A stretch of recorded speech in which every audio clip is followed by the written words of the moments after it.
Okay, the topic today, I'm talking to a Shia Ithna Ashariya gentleman who is very well spoken, very polite, and I love talking to him. Today's topic is it allowed to seek help directly from the deceased or from the dead? When we say dead, we mean all the awliya, all the anbiya, and all the great people who lived in the history of Islam, or the Imams. Okay, can we seek their help after they have passed away? Is it permissible in Islam? Okay, my argument is that it is absolutely, utterly haram to do so. There is nothing in the Quran, there is nothing in the Sunnah, there is nothing in the widespread practice of the Sahaba. Okay, there is nothing we can find from them that substantiates this view that you can actually go to the dead, to their graves, and say to them, Aghithini ya Fatima, Aghithini ya Fatima, oh Fatima help me, oh Fatima help me. This is like the Christians, the Catholics praying to Mary. If you can pray to Fatima, then you can also pray to Mary, and there's nothing wrong with the Catholics, an attitude Allah condemned in the Quran. Is it now? Are you not timing? What is Oh, it's 35 seconds? No, it's not. Okay, I'm finished then. Okay. Let's be fair. No, I think he started the time late. Okay, go ahead. We'll start the time now. So I finished my point. He can time it. He can time it there. You can see it. Yeah, go on. Anyways, Allah Azza wa Jal, as for when it comes to istighatha in the Quran, there was a clear verse on this matter, whereby in Surah An-Nisa, Allah Azza wa Jal mentions, وَلَوْ أَنَّهُمْ إِذْ ظَلَمُوا أَنفُسَهُم جَاءُوكَ فَاسْتَغْفَرُوا اللَّهَ وَاسْتَغْفَرَ لَهُمُ الرَّسُولَ لَوَجَدُوا اللَّهَ تَوَّابًا رَحِيمًا. I can't speak up. My voice is a bit muffled. Yeah. So basically, this verse talks about if someone sins, they go directly to Rasulullah to ask him to what? To do istighfar for you. And this is a verse that is mutlaq, it's am.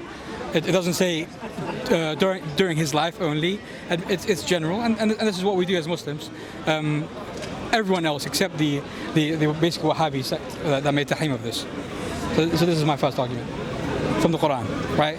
Surah An-Nisa, the verse that I cited. I'm done. So we saw an example of our Shia friend here twisting the verse of the Quran. The Quran is talking directly to the Sahaba that if you need something, if you are in trouble, you go to Rasulullah, he will pray for you. We have no problem with going to living people who are pious, who can pray for you, who can make dua for you. No problem with that. This is well proven in Islam. The Sahaba did that with the Prophet ﷺ. The Prophet prayed for people, and when people came to him, and he prayed for them. My problem is the ayah he quoted does not substantiate the belief. What is the belief?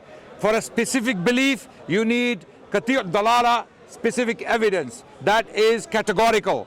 The evidence is categorical, because this issue will determine kufr and shirk of people, right? Or iman of people, right? Why did Allah subhanahu wa ta'ala in Surah Al-Ma'idah say that, oh Isa alayhi salam, did you say to people, ittakhiduni wa ummi ilahain min dunillah? Did you say to people, take my mother and me, two lords, two gods besides Allah? I'm finishing right now. So yeah. I'm making my point so that you can address it. So Mary. Okay. Thank you very much. Okay.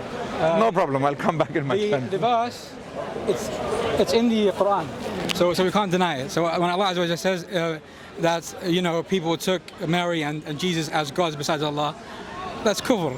No one is saying Ali ibn Abi Talib is Allah. No one is saying his Fatima is Allah. This is something which we don't believe in. So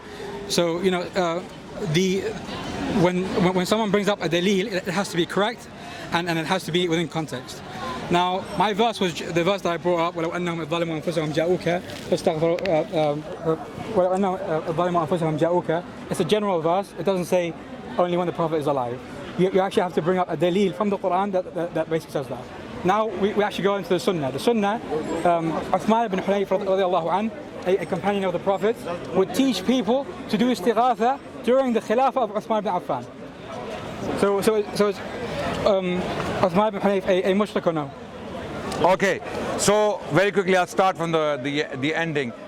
He waited All the Sahaba waited until the reign of Uthman to do this. So they missed out Abu Bakr, Umar, all those years. They wouldn't go to the grave of the Prophet ﷺ because they were a bunch of Wahhabis. All the Sahaba, guys, they were a bunch of Wahhabis because they did not go to the grave of the Prophet ﷺ with all those problems. When they were fighting the Persians and the Romans, they could not go to the grave of Rasulullah, say, Ya Rasulullah, Aghith, how would you say? Aghithni. Aghithna, Ya Rasulullah. They wouldn't go to the Prophet ﷺ. Who is stronger, the Prophet or Fatima radiallahu anha? Why would they go to the Fatima radiallahu anha, the Shia today? They say, Aghithini ya Fatima, Aghithini. And what does the Quran say? Isa alayhi salam, did you tell people to take your mother and you two gods besides Allah? No Christian on the planet today says Mary is God. How do they make her God? They pray to her. In Peru, Ecuador, Mexico, Brazil, there are giant statues of Mary and they pray to her. So by praying to her, they make her God. Yallah. So I just brought up a hadith from Uthman bin Hunayf where he would teach people to say, Ya Rasulullah, inni atawajjahu bika ila Allah. Directly speaking to the Prophet when he was dead, asking Rasulullah to pray to Allah Azza wa Jal to basically affirm certain things or to bring up certain du'as basically. This is istighatha in a nutshell. He did not comment on that whatsoever. Then he went to marry and Peru and they prayed to marry. And we're talking about the actual adilla shar'i on this matter, which is Uthman bin Hunayf, a companion, teaching people after the death of Rasulullah to say, Ya Rasulullah, inni atawajjahu bika ila Allah.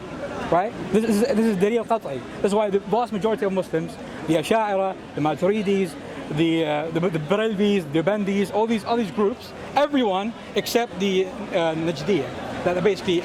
So all the Sahaba were Wahhabis. They were all Najdis. They were all Wahhabis. Okay, because they didn't go to the grave of the Prophet ﷺ to beg him after he had passed away. Sallallahu alaihi wasallam. They didn't go to the graves of all those great people who had passed away just after the Prophet ﷺ. They didn't go to the graves of, subhanallah, Abu Bakr, Umar, and all the other people from the Ahlul Bayt, let's say, right? This hadith is quoting, I challenge him to prove its authenticity. Number one, even if it's authentic, it is an opinion of a Sahabi, we can reject it. It's not the practice of the Sahaba. The fact that you have to come to the reign of Uthman and say and claim that, oh, one person there had this view and he taught people to do it. Did people do it? Ali bin Abi Talib radiallahu anh, the person you hold most respectful in the history of Islam, did he ever go to the grave of Rasulullah? Aghithna ya Rasulullah, aghithni ya Rasulullah.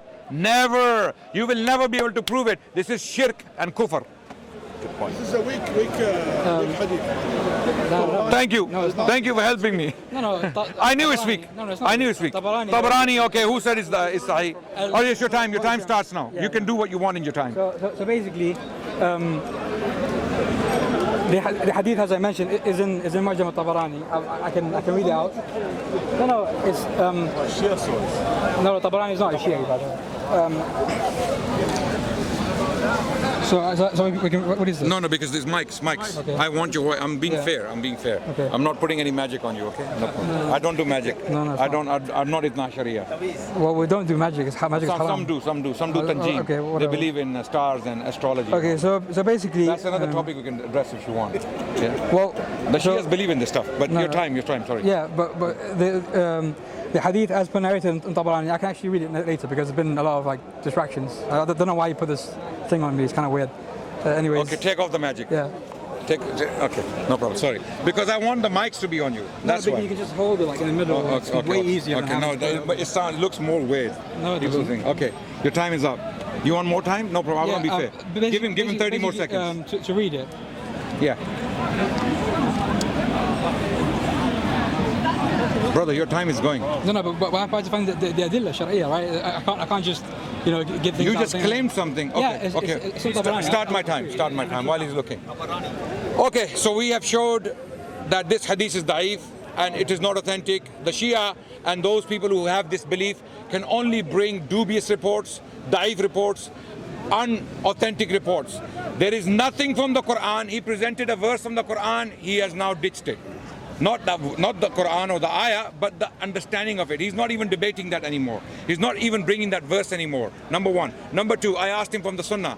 From the practice of the Sahaba that we can establish they did it. None. Over 100,000 companions of Rasulullah sallallahu alaihi wasallam, none of them went to the grave of Rasulullah, because that is the most blessed grave on the face of the planet. The grave of Rasulullah. None of them went to the Prophet sallallahu alaihi wasallam and said, Aghithna ya Rasulullah. Aghithni ya Rasulullah. Never. Therefore, this is batil. This aqidah is batil. This practice is batil. It is kufr and shirk. Therefore, it has nothing to do with Islam. Back to you. My minute is up. Yes. Okay. So this hadith is.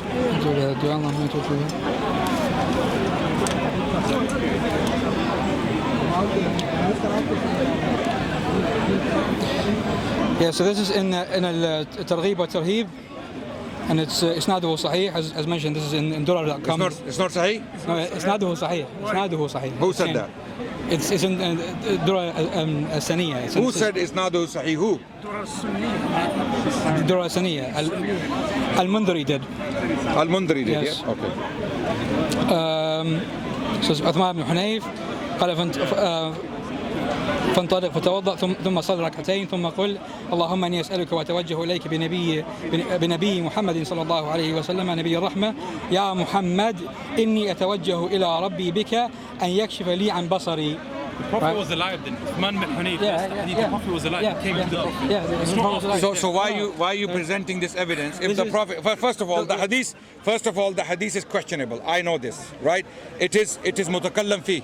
Mutakallam fi, there is debate on this hadith. Okay, wait. It is da'if. No. When this is nowhere near Bukhari. Okay, those who know the science of hadith, they understand. My time is start. Okay, now is this hadith about a person coming to the Prophet when he's living or when he has passed away? While he's alive. While he's alive, right? So why are you presenting evidence against yourself? This is my evidence. That coming to the living person to make dua, like what happened in the time of Umar, there was drought, there was no rain. So what does Umar do? Who is bigger, Abbas, the uncle of the Prophet, or the Prophet? Who is bigger? Who is the Prophet sallallahu alaihi wasallam? But Umar goes to Abbas and he asks him to pray istisqa, pray for us. Why didn't Umar go to the Prophet? Because he was a Wahhabi. Umar was a Wahhabi. He didn't go to the Prophet's grave because he was a Wahhabi. He went to Abbas, to the uncle of the Prophet. So At-Tabari does narrate from Uthman ibn Hunayf after the life of Rasulullah. I can't find it right now, but it's pretty. If you can't find it, don't mention it. No, I can. I mean, I'm not. We're not going to deal with hypothetical things. Why are you interrupting my time? Sorry. You can take 10 minutes. No problem. Start again. What's wrong with you? This is how afraid I am. Look, start it again. Great. So basically, you can go check this out. Uthman ibn Hunayf does actually teach this after the death of Rasulullah. The one that I can find right now was during the lifetime of Rasulullah sallallahu alaihi wasallam. But the point being is, both exist. So we have an example during the lifetime of Rasulullah. We have the example. A lifetime after the lifetime of Rasulullah sallallahu alaihi wasallam.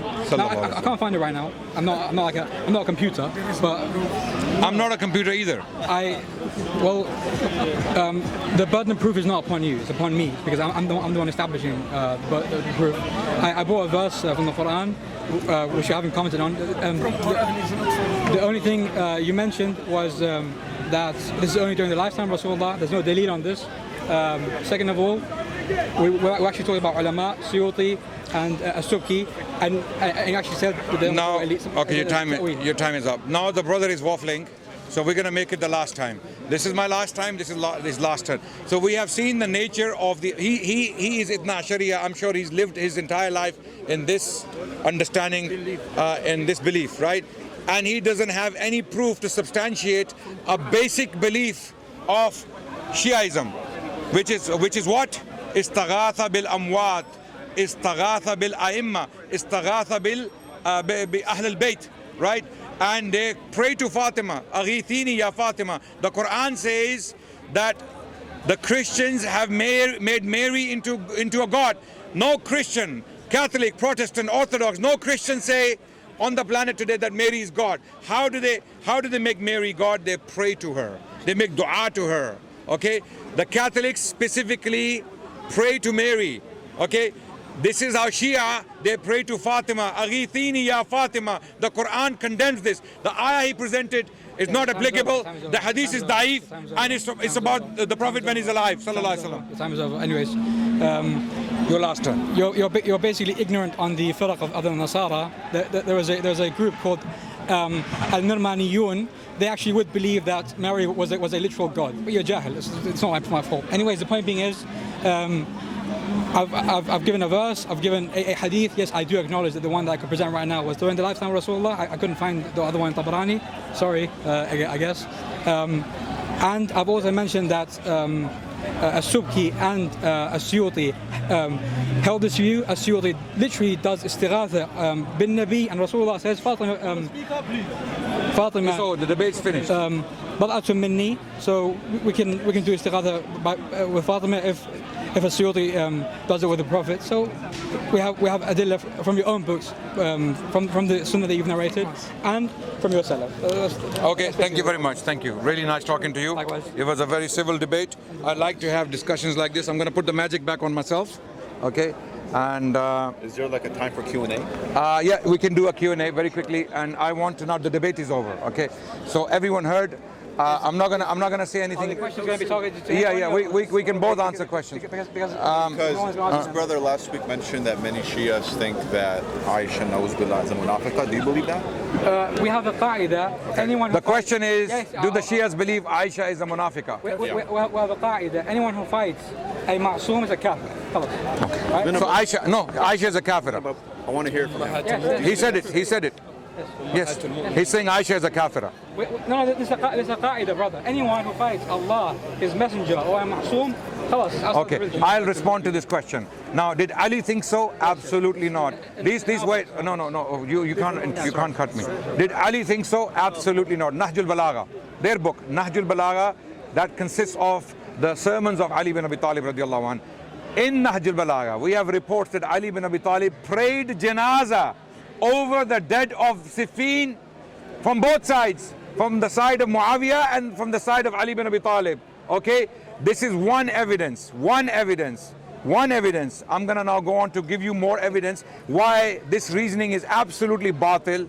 It is based upon nothing but kufr and dalal, which is misguidance, right? The Shia, when they talk like this, they are not only committing kufr akbar, they leave Islam when they call Aisha a kafira, they are actually misguided. How? I gave you one evidence from their books that Ali prayed janazah over the dead of Siffin from both sides. Now, who were the people fighting in Siffin? Two groups, Muawiyah and Ali. Shia to Muawiyah, Shia to Ali. Shia means group, not this Shia, not this Shia, not this followers. It means followers, group. Okay, Shia means at that time a group, not Shia 12 Idna Sharia. Okay. So, the ones who were fighting Ali, were they kuffar? Yes, according to him, for kuffar. Why is Ali praying janazah over them? According to Nahjul Balagha. Wait, I'm going to go further. Wait. Nahjul Balagha is there. He prayed janazah over the dead of Siffin. Wait, relax. People can go and check. No, Nahjul Balagha, it's not the Quran for us. It's a book of Hadith. Yes. Let me answer my question. And look, I didn't cut you. I let you speak your kufr. Yeah. You spoke kufr and I let you speak your kufr. And now I'm smashing it. Let me smash it. Okay. Yeah, wait. Let me smash it. Okay. So Aisha, wait. So his reasoning was absolutely batil according to their own. They're jahil about their own books. Okay, now next one. Muawiyah fought Ali bin Abi Talib radiallahu anh. Tooth and nail, as they say. Tooth and nail. He fought Ali bin Abi Talib for what he thought was right. For what he thought, he made an ijtihad, he thought he was right, and he fought Ali bin Abi Talib for the rights of Uthman radiallahu anh. That was his view. Now, Muawiyah is a kafir. According to them, Aisha is a kafir because she fought Ali. Muawiyah is a kafir. Okay, Muawiyah is a kafir? Really? Let's check it out. Rasulullah sallallahu alaihi wasallam said about Hassan, his grandson, Inna ibni hadha sayyidun la'alla Allah. Let me finish. La'alla Allah an yusliha بين فئتين عظيمتين من المسلمين. من المسلمين. Okay, it's in my books. Okay, no problem. Let's put it aside. But I will still translate it. The Prophet ﷺ said, this son of mine is Sayyid. He's honorable. Why? Because through him Allah will unite two great groups of the Muslims. Which great groups? Muawiyah and Hassan. Okay? Behind Hassan is the army of Iraq. Behind Muawiyah is the army of Asham, Syria, the greater Syria. Okay, now, he says, this is in our books, we don't accept it. Okay, let's go to your books. How about let's go to your books, right? Put our books aside. Yallah, let's go to Rijal al-Kashi. Rijal al-Kashi is their book of Rijal. There are two reports in Rijal al-Kashi. Two reports. One of them, it goes as follows. That Muawiyah came and Hassan gave bay'ah. Wait, relax, brother. It's my turn. He gave bay'ah to Muawiyah. And then Hussein gave bay'ah to Muawiyah. Rijal al-Kashi, book of Shia Rijal. Not Sunni Rijal, Shia Rijal. Okay? And the book is for, the hadith is from the Imam. Okay. Imam As-Sadiq, yes. Wait, relax. Relax. Let me finish my okay. No, it's not a monologue because it's a question. It's a Q&A now. So we're answering questions. So I need to smash your kufr. Wait. Okay, I need to smash your kufr. So your reasoning is so batil that your own books, they throw it back at your face. For example, like Rijal al-Kashi has this report. When Qais bin Sa'ad bin Ubadah, the general fighting for Hassan, refused or he was reluctant to give bay'ah to Muawiyah, what does Hussein tell him? Hussein, no, that's Muawiyah who said, Kum fabai. Muawiyah said, Kum fabai. This is Hussein talking to Qais bin Sa'ad bin Ubadah in the same report. Hussein tells him, Innahu imami, my brother Hassan is my imam, therefore give bay'ah to the person our imam gave bay'ah to. So can bay'ah be given to a kafir? No. Absolutely not. It is kufr akbar. It is kufr akbar to give bay'ah. They have no way to go in the world. They cannot hide anywhere. What's your response to this? Yeah, thank you very much. It's another debate now. No, it's not. I mean, We can do another debate if you want. Did Hassan give bay'ah? Okay, I believe this incident alone smashes the Shia religion completely. This incident alone. Hassan giving bay'ah to Muawiyah, Shia religion. You're basically taking this hadith as something which is reliable in our sources. Name me one scholar who's actually said this hadith is reliable. No one. Because you know why? Because it has a the discussion is going to go into the reliability of your report. You don't have any science of hadith. No, we do. You don't. Taqiyya. Yeah, It doesn't smash the Shiaism. Why doesn't it smash Shiaism? Because Taqiyya doesn't allow anything to be smashed. I know. What is So it's Taqiyya. At the time, Hassan, they had to, just like Prophet Muhammad, they had to I ask you, Taqiyya with the Kufa. I ask you a question. Do you have a daughter? If a gangster, if a thug comes to your house and wants to take your daughter, wait. Will you do Taqiyya and give your daughter to him? What's that got to do with I'll tell you. Will you give your daughter to a thug in Taqiyya? Are you discussing with him or? No. Khalas, so be quiet now. Because the ummah is more important than your daughter. Even Imam Ali alayhi salam made Taqiyya to The ummah is more important than your daughter. Exactly. You cannot give ummah into the hands of a thug or a kafir. You can't. Your religion is false, it's batil. Imam Hassan is an imam, that's why we follow him. We listen to our imams. We don't just Okay, just make examples. he's discussing with me, so let him. Basically, the book of Rijal. Let him discuss me. The book of Rijal al-Kashi. Listen. You're taking this conversation into you just quoted a hadith from our books. You can't even prove its authenticity, and then you have an audacity to now tell me that in our books all the reports are authentic. You don't have a science of hadith. I haven't finished. Stop, man. What the hell? Yeah. Jesus Christ. Honestly, so Jesus. What's wrong with saying Jesus Christ? There's nothing wrong with that. Anyways, the point being, Jesus was not a prophet? anyways. No, let him speak. I'm just a person. So basically. No, don't worry. Please. Guys, there's no reason to like have this shukna, this intensity between us. There's no reason. I agree. Even if we disagree. I agree. It's been very civil. I agree. So Sorry, I get passionate. So basically, Rajal Kashi has takhrij from our scholars. Takhrij, basically, for those who don't know what that means, it means that a scholar comes and he says this report is authentic and this report is not authentic. So we have Sheikh Hassan and Muawiyah, and we also have Sheikh Ali who've done this, and they've both agreed on that this report is weak. Now, why would they accept this report? No. It's weak because it has. Show us. Show us. On top of that, now that you have said this, you have opened this can of worms. Now I will question you. All those thousands of reports in Al-Kafi from those four individuals, Zurarat ibn Ayyan, Abu Basir, Ayun or Ayun. Okay. A'yan. Okay. Zurarat ibn A'yan. Okay. And Abu Basir and Hisham bin Salim and Hisham bin Hakam. These four narrators narrate 90% of the reports from two Imams. They are, by the way, Ithnayniya. They're not Ithna Ashariya. They are Ithnayniya. They only follow two Imams. And those two Imams, they follow through four individuals. They don't have hardly anything from Ali, Hassan, Hussein, Zainul Abidin. Okay, their reports start from Muhammad al-Baqir radiallahu an. They go up like this. Then Imam Ja'far al-Sadiq there, and then Musa Kazim drop. Yeah. So only two Imams. He will confirm. Wait. Yeah. Wait. Okay. So these two Imams, there are four people mainly attributing information to them. All four of them are condemned as liars in their books, like Rijal al-Kashi. Now he has opened this can of worms. This is going to completely abolish their religion, completely demolish their religion if he wants to go down that route. No problem. So you're now like recycling things that you've told me before and that I've refuted. Why not? I like to recycle good stuff if it's recyclable. The good stuff can always be used. The Qadianis keep coming and going, oh, we have answered these, but these questions are good. For the last 100 years, you haven't been able to answer these questions. We have. I mean, so good stuff will be recycled, inshallah. Why do the majority of Shia literature have hadith from Muhammad al-Baqir and Ja'far al-Sadiq?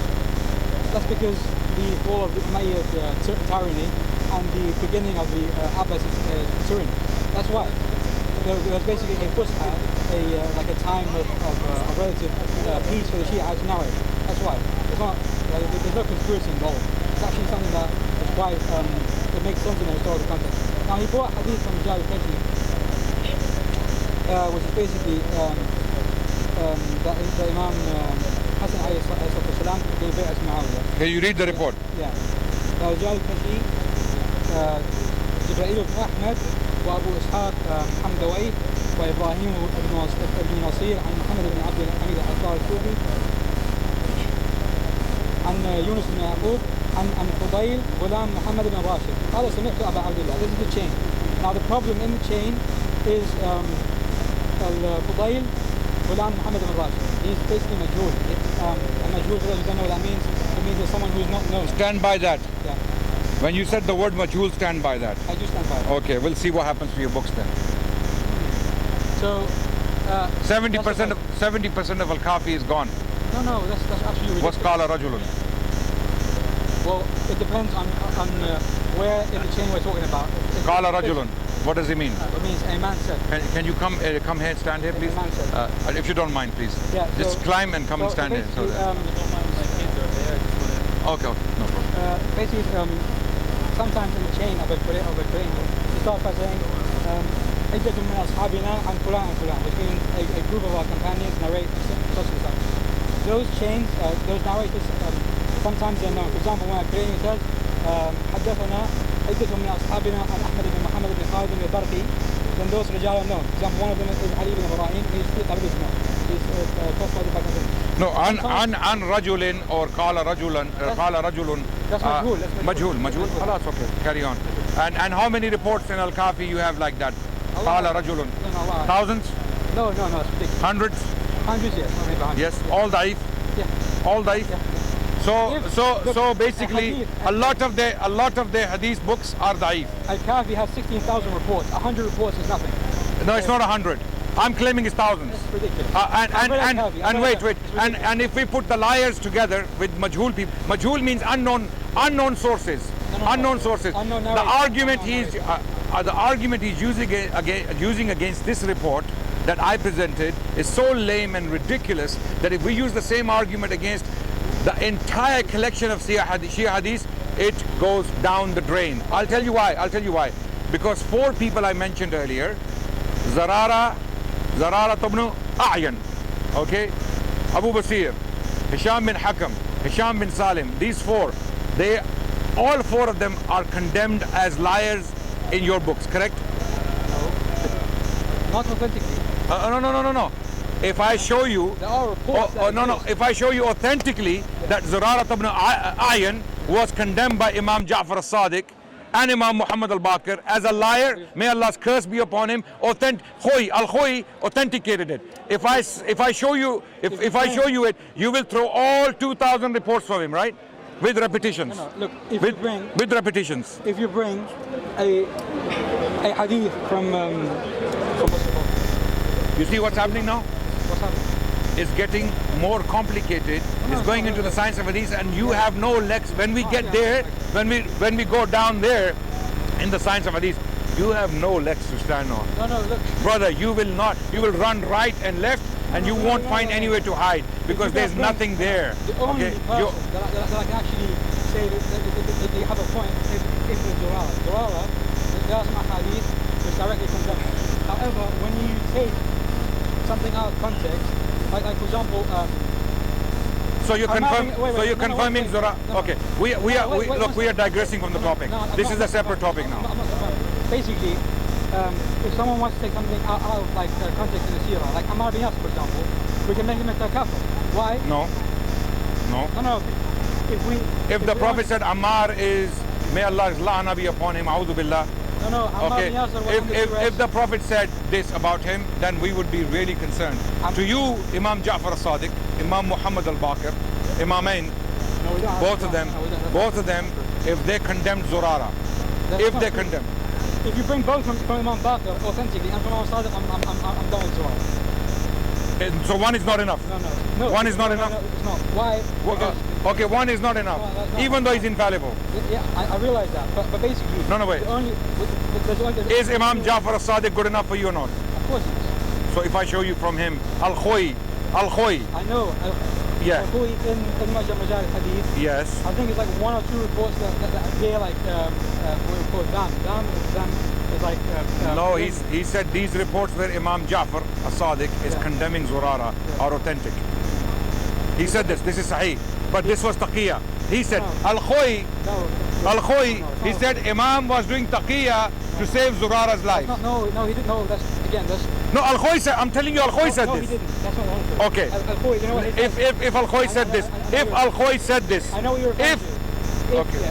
What did he say? Basically, what you're referring to is there's another hadith which is actually authentic. Al-Khoyi is authenticated hadith. The Imam is asked, why did you blame Zurara, or why do you speak so harshly about him?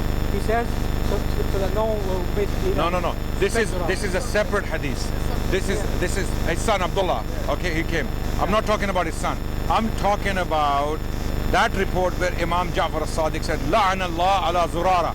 May Allah's curse be on Zurara. Okay, those reports. Yeah. Yes, but okay, and whatever he attributes to us, because Zurara attributed the Tajseem of Allah to the Imams. Okay. That's Hisham bin, yeah. Okay. Okay. Bring the reports. Actually proving my point. He's actually proving. Or even if I'm mistaken, even if I'm mixing information. No, that's a different topic, brother. We'll come 10 questions, but let us deal with this. 10 questions. 10 questions. Yeah. Brother, we can deal with 10 questions. It's gonna open another chapter. No, I don't allow it. Because we are on a topic right now. We're on a topic. You don't know. Not even a single one. I will bet someone. If I show you. Not even a single one. Okay, come here. Inshallah, we're gonna have a Sunni today, inshallah, from Shia. Inshallah. I'm gonna ask him. Yeah. Where is he? Okay, just stay there. If I show you hadith from Bukhari and Sahih Muslim from the Ahlul Bayt, then what? Yes, then what? Then what? Then what, brother? Then what? Tell me. You will have more respect for us. What do you mean respect? I have respect. Okay. This will show you that we are not enemies. Of course you're not enemies. You said you're enemies. No, you're not. Sorry. Let me come to the question. Ignore my banter. Sahih al-Bukhari. There's a hadith about Sulh Hudaybiyah. But let me write it. Yeah. It is reported from the authority of Imam Zainul Abidin, who reports from Marwan bin Hakam about Sulh Hudaybiyah. It's in Sahih al-Bukhari, number one. Number two, in Sahih Muslim, So this is from Imam Zainul Abidin in Sahih al-Bukhari. Number two, Sahih Muslim, the most detailed, the longest hadith on Hajj. You have the same one, by the way. Sorry? You have the same one. Khalas, no problem. So it's authentic. We love it. Okay, it's Sahih Muslim, the longest hadith on Hajj. Imam Ja'far al-Sadiq, Imam Muhammad al-Baqir, okay, from Jabir ibn Abdullah. Okay, Sahih Muslim, the longest hadith, potentially, maybe, if not one of the longest hadith in Sahih Muslim is from Imam Ja'far al-Sadiq via his father, Imam Muhammad al-Baqir, who went to visit Jabir ibn Abdullah, the Sahabi of Rasulullah sallallahu alaihi wasallam, and he gave them the description of the Hajj of Rasulullah, which is in Sahih Muslim. So that's an answer. More. We have more. How many? We have, brother. How many? I searched it. I found the one he was saying. Brother, this topic, You know what I'm trying to say? yeah, many. Okay, I'm gonna challenge now. We have more reports in our books from Ali than the Shias have in their books. Yallah. Okay. Go and deal with it. In your 4 books, it's possible. It's possible. And we are Sunni because of this. We are Sunni because we don't believe in kufr. This is all. Brother, if you believe praying to Fatima radiallahu anha, if you believe Imams have divine powers, if you believe that they know ma kana ma yakun, if you believe they know when they will die, if you believe that Ali bin Abi Talib is mushkil kusha and he can do madad in this world, okay, over Allah. Mushkil kusha, this is Pakistani Shias. Mushkil kusha means the one who removes calamities. Huh? Yeah, the one who removes calamities. Yeah. Yes. So we believe this is all shirk akbar. Ali bin Abi Talib on the day of judgment will reject people who will come to him saying, Ali, Ya Ali, Ya Ali, striking the cheeks and stabbing themselves. Ali said, who are these people? I've never seen them, I've never met with them. The people I knew were never like this.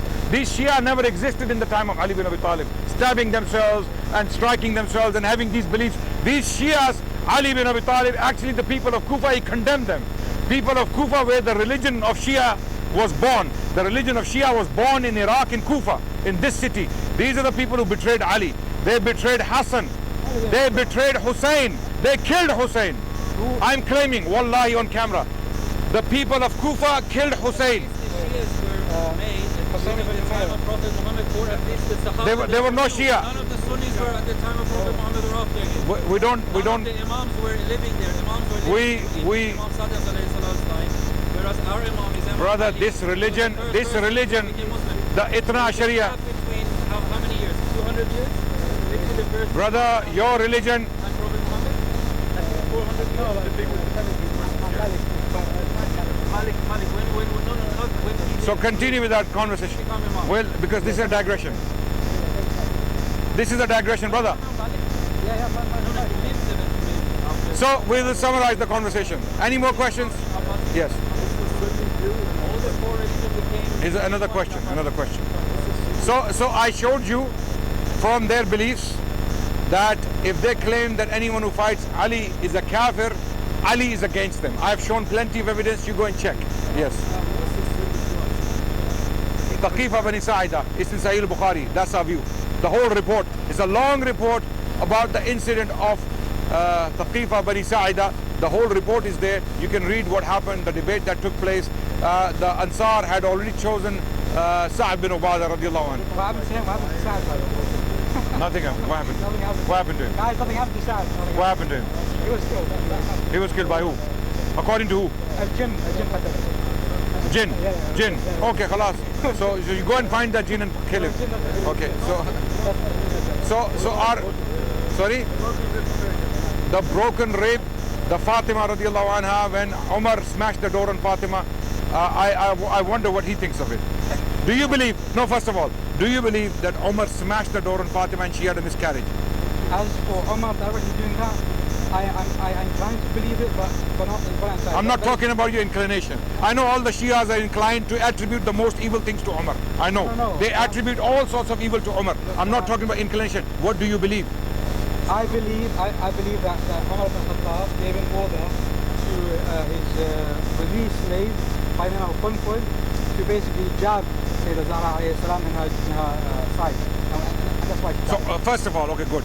So Umar did not do it. Now Umar is free. Yes? I hope all the Shias are listening now. Umar is free. Yes? No, I'm not saying he's free. So did he do it himself or did he? No, I got that point. I'm asking, did Umar physically do it himself? But you just made a claim his slave did it. Yes.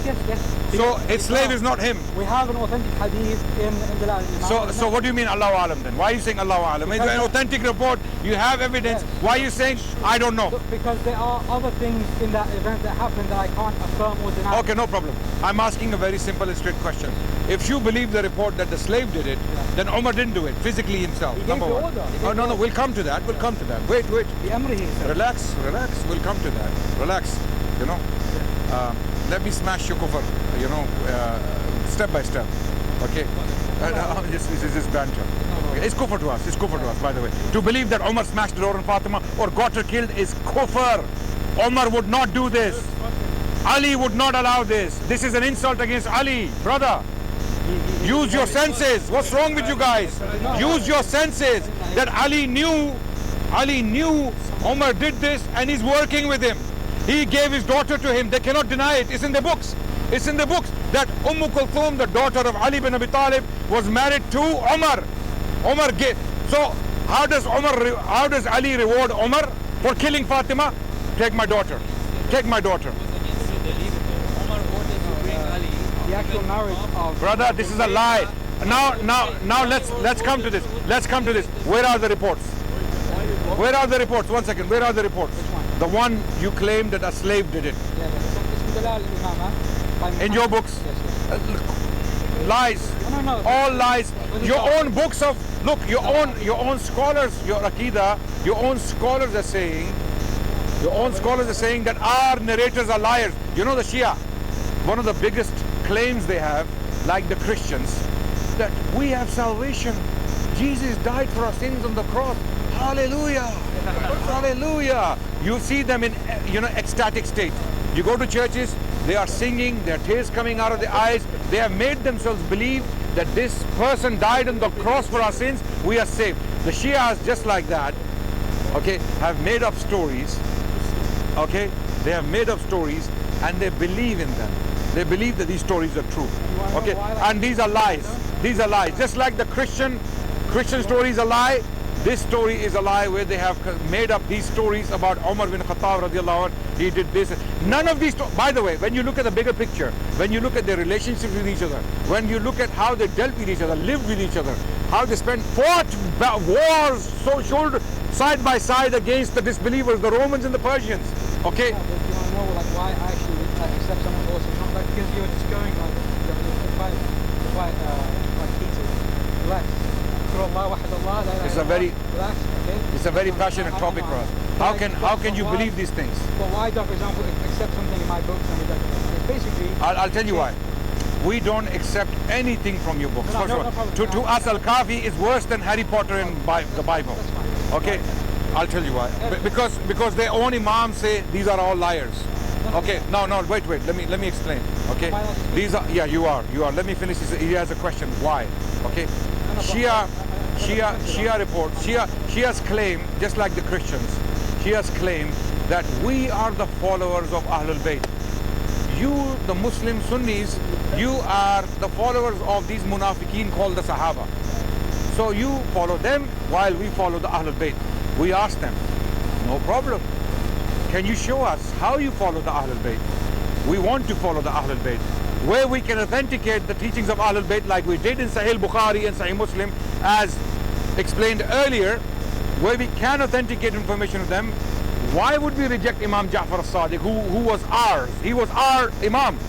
Why would we reject Imam Zainul Abidin? He was our Imam. He had nothing to do with you people. He did not follow your religion.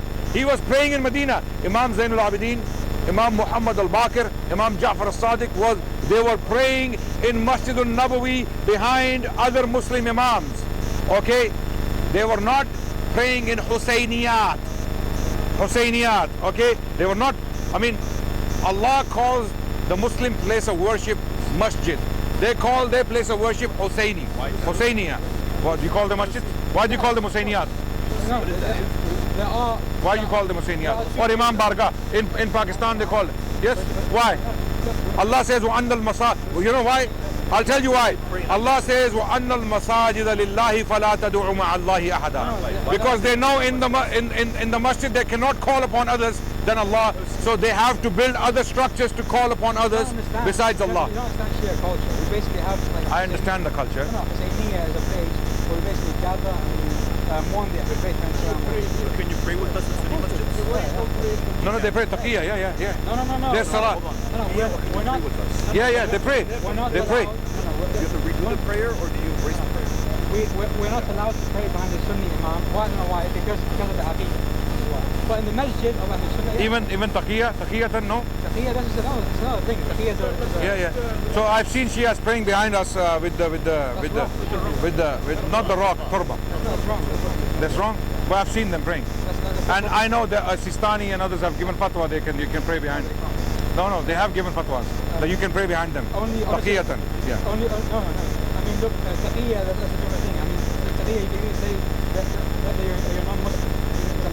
But the point being is, we digress a lot. So the Ahlul Bayt, yeah. So basically, Fatima radiallahu anha, she was killed by Umar.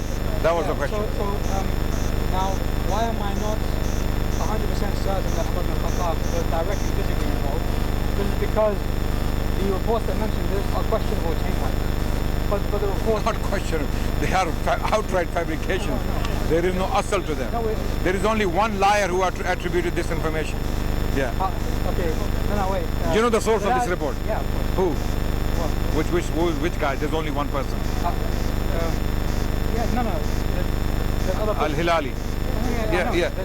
There's other person. Okay. Again, Bilal Imam has a report which has an authentic chain. Brother, there's nothing authentic chain in your books. There's no authentic chain. There's no such thing as authentic chain in your books. Yeah, and in that report it mentions that Umar ibn Khattab gave the order to release the Hunford, basically jab. So where was Ali? My question. Okay, let's assume it happened. Where was Ali? And wait, there's a problem with this. There's a problem. The Prophet said, anyone who angers Fatima angers me. Okay, wait. No. This is the problem now.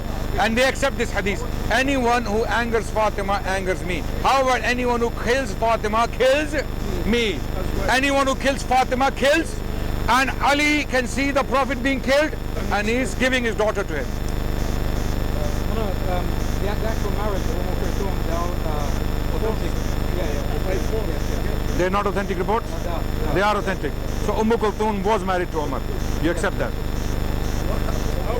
No. I want everyone to listen now. Pay attention and switch on your brains. Switch on your brains. Umar kills Fatima, and by that virtue kills the Prophet. Wait, brother. He got him. Okay. Umar got Fatima killed, according to them. Ali knows about it because Ali is her husband. He would be the first person to know. Because if their narrators knew, wouldn't Ali know? Okay, Ali knew. Then Ali, what does he do? He gives his daughter to Umar in marriage. Not willingly. Hold on. Not willingly. This is what I wanted to hear. Now let's talk about it. Okay. First of all, Umar kills the Prophet, or gets the Prophet killed, assassinates the Prophet by using one of his slaves, they claim. Look how absurd their Aqidah and their beliefs are. This is unbelievable madness. You know, the second cup of championship of madness goes to, number one goes to Qadianis, number two goes to the Shia. Okay, having mad beliefs, having crazy beliefs. Okay, Omar gets the Prophet killed by killing Fatima, because the Prophet said anyone. We actually believe Umar ibn Khattab and Abu Bakr sold their daughters to poison the Prophet.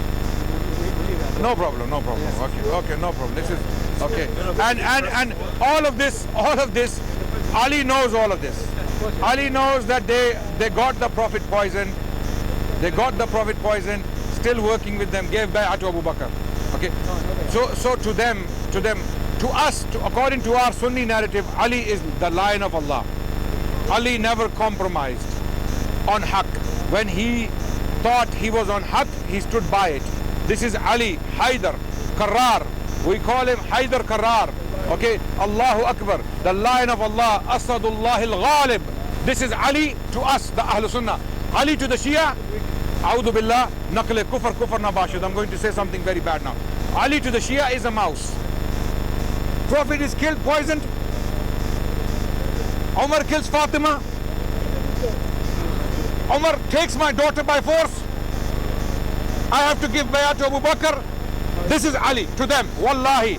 Okay, this is Ali to them. Ali, a Taqiyya man. I'm not a caricature. I'm telling you, this is how you think Ali is. You're making Ali into someone who was not only a madloom, someone who's bullied, kicked around. His wife is killed. His most beloved Prophet is killed. His daughter is taken by force. Do you even listen to yourself? No. Do you pay attention to yourself? We have,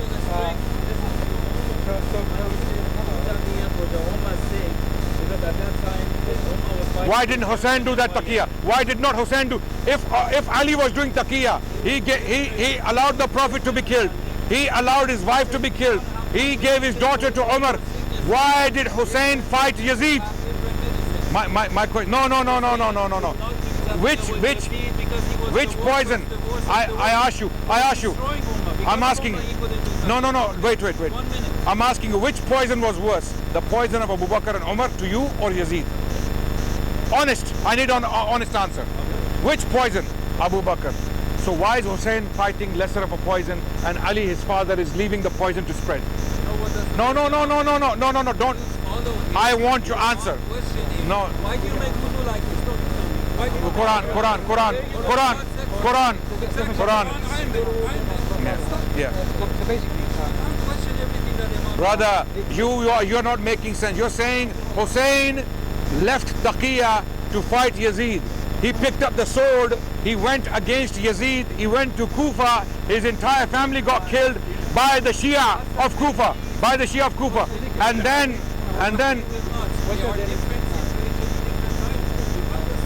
Brother, this excuse doesn't work. Your excuses don't work. Your theology is absolutely absurd. It's unbelievable. It's mad. It's mad theology. Brother, first of all, your books are full of lies. There are liars. When you say we follow the Ahlul Bayt, you don't. You follow the liars of Kufa. These liars. Brother, you don't know what your Imam said. You don't know what your Imam said. No, you don't know. Who? Maliki what? Brother, who? The time of your first Imam and Prophet Muhammad. No, brother, you don't know what you're talking about. I know, check. Brother, I cannot talk to you because you don't know what you're talking about. I'm sorry. Thank you so much. Allah bless you. Alhamdulillah. Good. Jazakallah khair. Thank you. Brother, don't talk because it takes a while to answer you, okay? Because you're making claims. When was Imam Malik born? 700 something. You don't know. He was born in 94 Hijri. So stop it, please. Okay? Don't waste our time. From brother, I'm talking to him, brother.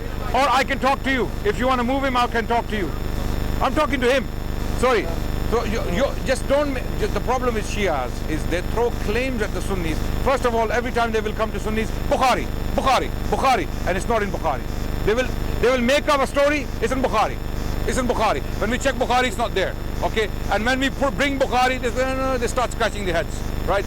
But when we start pulling reports from their books and start showing them that you don't have anything from the Ahlul Bayt, wait. Let me explain. When you say you have the teachings of Ahlul Bayt, you the Sunnis follow the Sahaba and we follow the Ahlul Bayt, we want you to tell us and prove to us that you actually have the teachings of Ahlul Bayt. You don't have anything. I'm saying you don't have anything without problems. Nothing. Zero. As for like our Those four people, Zurara, Hisham bin Hakam, Hisham bin Salim, Abu Basir. Okay, in Bukhari, for example, when Bukhari says Qala Rasulullah sallallahu alaihi wasallam, he says what? No worries. Muslim, not kafir. Especially during this time, it's not wise to call each other kafir. That's what I'm saying. If someone, Not kafir. We can discuss about it. no.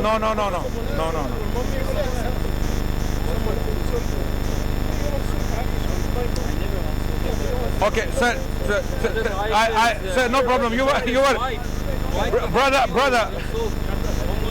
Okay, any more questions? He does. So I have dealt with the question that Umar killed Fatima. It doesn't make sense. If you have two brain cells, it will not make sense looking at the life of Ali bin Abi Talib. Any more questions? It's on camera. We'll see you later. Sorry? Yeah. Brother, there's a question. Never swear that anybody, even if they are kuffar. This is God's order. Brother, you're doing a speech. Thank you so much. Thank you. Yes, your question. Thank you very much. Thank you. Yeah. Yes. We'll try to. Yeah. Yeah.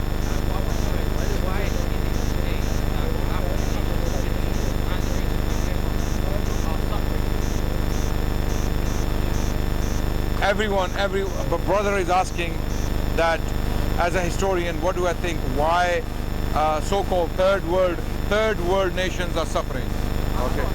Okay. I would say suffering is a relative term. It can mean different things to different people in different places. There are people suffering here. There are people in more poverty in the US, in the UK, in European nations. There are, brother. Go out there in the Council of States and see how people are paying their bills. They can't even make ends meet. So this is a sham. This is just a smoke screen that people think that in African villages, wallahi, I have seen people happier than I have seen people on the streets of London and Toronto and places like that. Wallahi, people in Toronto are more stressed. So it's an off-topic question. So that's all I have to say about that. Anything on topic? Which one? Allah says, تلك الأيام نداولها بين الناس. Allah says, كل يمد هؤلاء وهؤلاء من ربهم. Yeah. So there's no issue if, for example, certain countries are more prosperous than others. Yeah. The matter is, it's a cycle. Yeah, it's a cycle. This day and age, just to go further on that,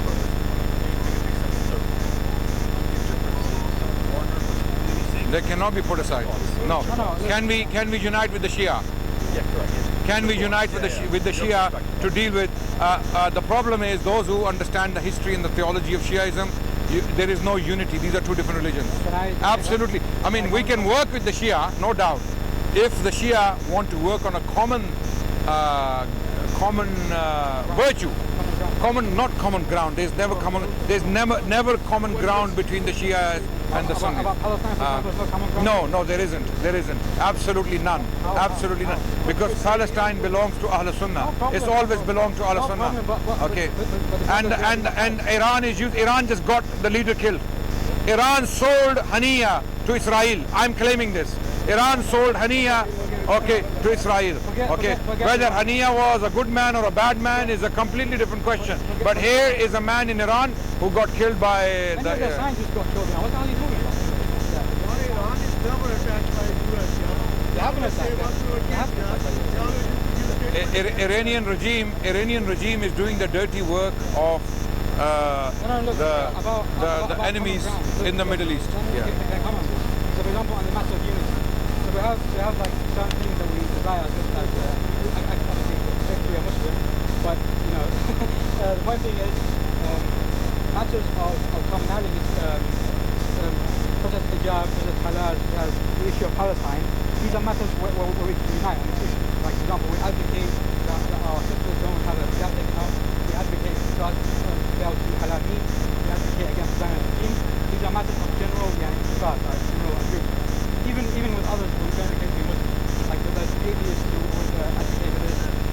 I ask you a question. Do you think Iran is genuinely sincere in opposing Israel and its oppression?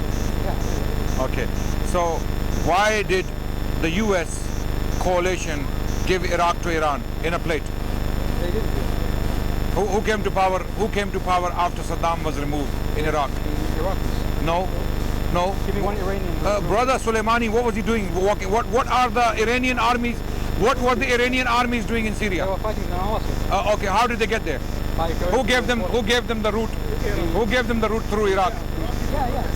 So what are you talking about? No. Stop it. Stop playing games. We're not stupid. Okay, Iraq was given in a plate to Iran to manage.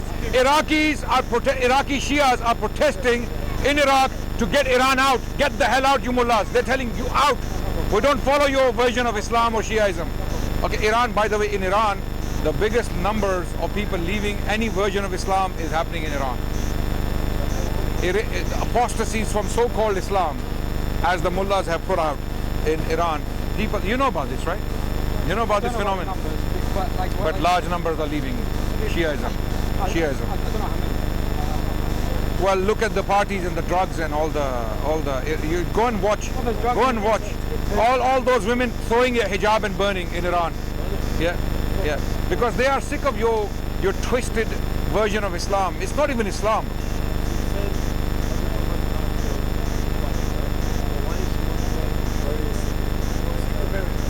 Because she was the daughter of Rasulullah, she had haya. Our response to this question, that why did Fatima radiallahu anha want to be buried alone? Okay, and who buried her? Ali radiallahu anhu. And who washed her?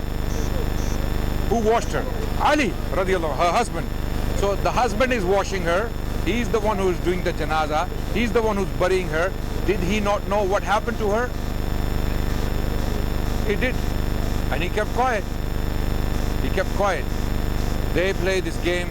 He was doing taqiyya for the greater interest of the ummah, to benefit the.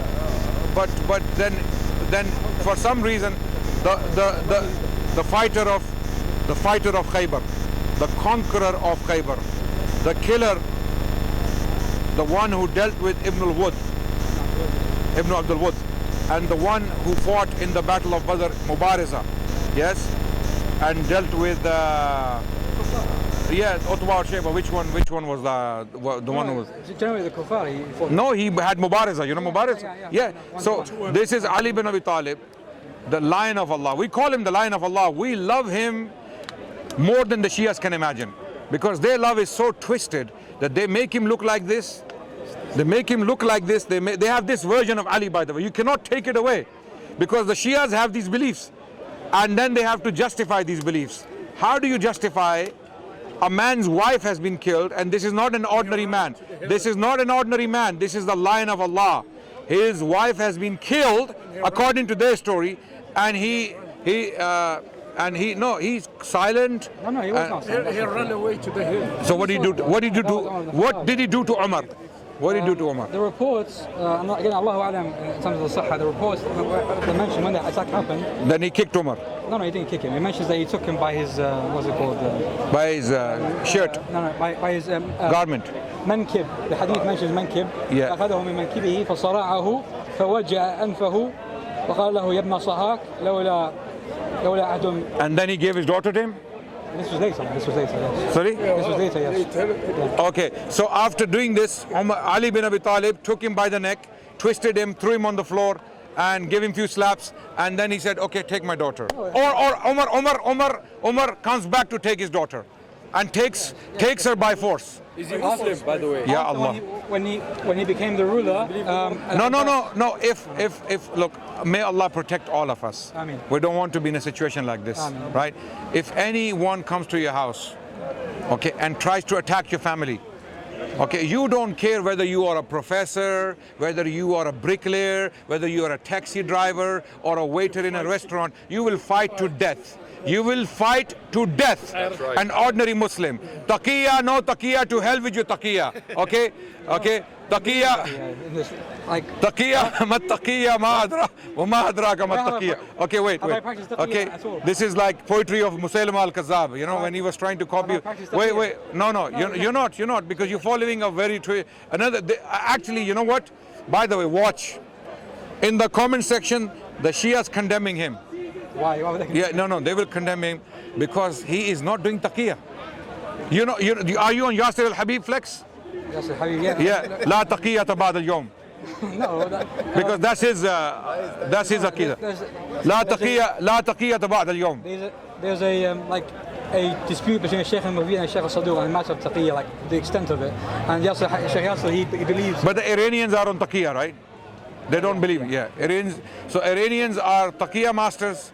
This brother has a bit more courage to come out and say the truth. Wait. My question is, They basically believe like on the matter. we would fight to death. Allah forbid that we are put in that situation. We don't want to be put in that situation. We ask Allah subhanahu wa ta'ala to protect us. But if someone attacks our family, anyone's family, not even a Muslim, let's say a non-Muslim, anyone, you go to any village in Africa, anywhere in the world, you attack someone's family, they will fight to death. You animal, a chicken, a little chicken, a hen, when it's laid, those eggs and chicks hatch, you go and touch the chick. I challenge you. Watch what happens. That chicken, that hen will fight an eagle. There's a video online. An eagle attacks the chick. So you're telling me that Ali bin Abi Talib, all of he went against the order of the universe. I have a question for you, Yeah. brother. Can I just comment on it? Sure. So basically, what he's saying is 100% true. There's no dispute on this matter. Like, man qutila duna ardi fahuwa shaheed. The person who dies fighting, Protecting his family is shaheed. is shaheed. Yes. Now, so why does Ali ibn Abi Talib not do this? It's because we have a hadith from the Prophet which tells him to not. Why? Because he says To not what? to not revolt. When? When the usurping of Saqifa happens. No. When? What hadith? First of all, what hadith? It's in the Kitab Sulaim Qais. Okay, Sulaiman Qais. Yeah. Okay, it's a lie basically, yeah? Why is it a okay. lie? But is it in our books? No, but Anything from the Shia books, we have shown you they are lies. wait. No, Yeah, that book exactly. That book is So look. So what? We just cut me off though. Yeah. Cut me off. It's not unfair. Though. Okay. So basically, because this whole narrative is based largely on this book. So if we're actually taking the narrative, we have to look on the siyaq of the book, of the content of that book. It mentions that if Ali alayhi salatu wasalam doesn't have 40 supporters, then he's not allowed to revolt. So that's basically the shart. That is the condition. Now again, you might not buy that. That's fair enough. I mean, I'm not forcing you to buy it. Who would buy that? Look, Who would buy that Let's in the? change subject for a second. Yeah. I have a question for you. So No, but when he had the power, when he was the caliph, what did Ali bin Abi Talib do? non-buy. No, wait. When he became the caliph, he had the sword. He had his die-hard followers.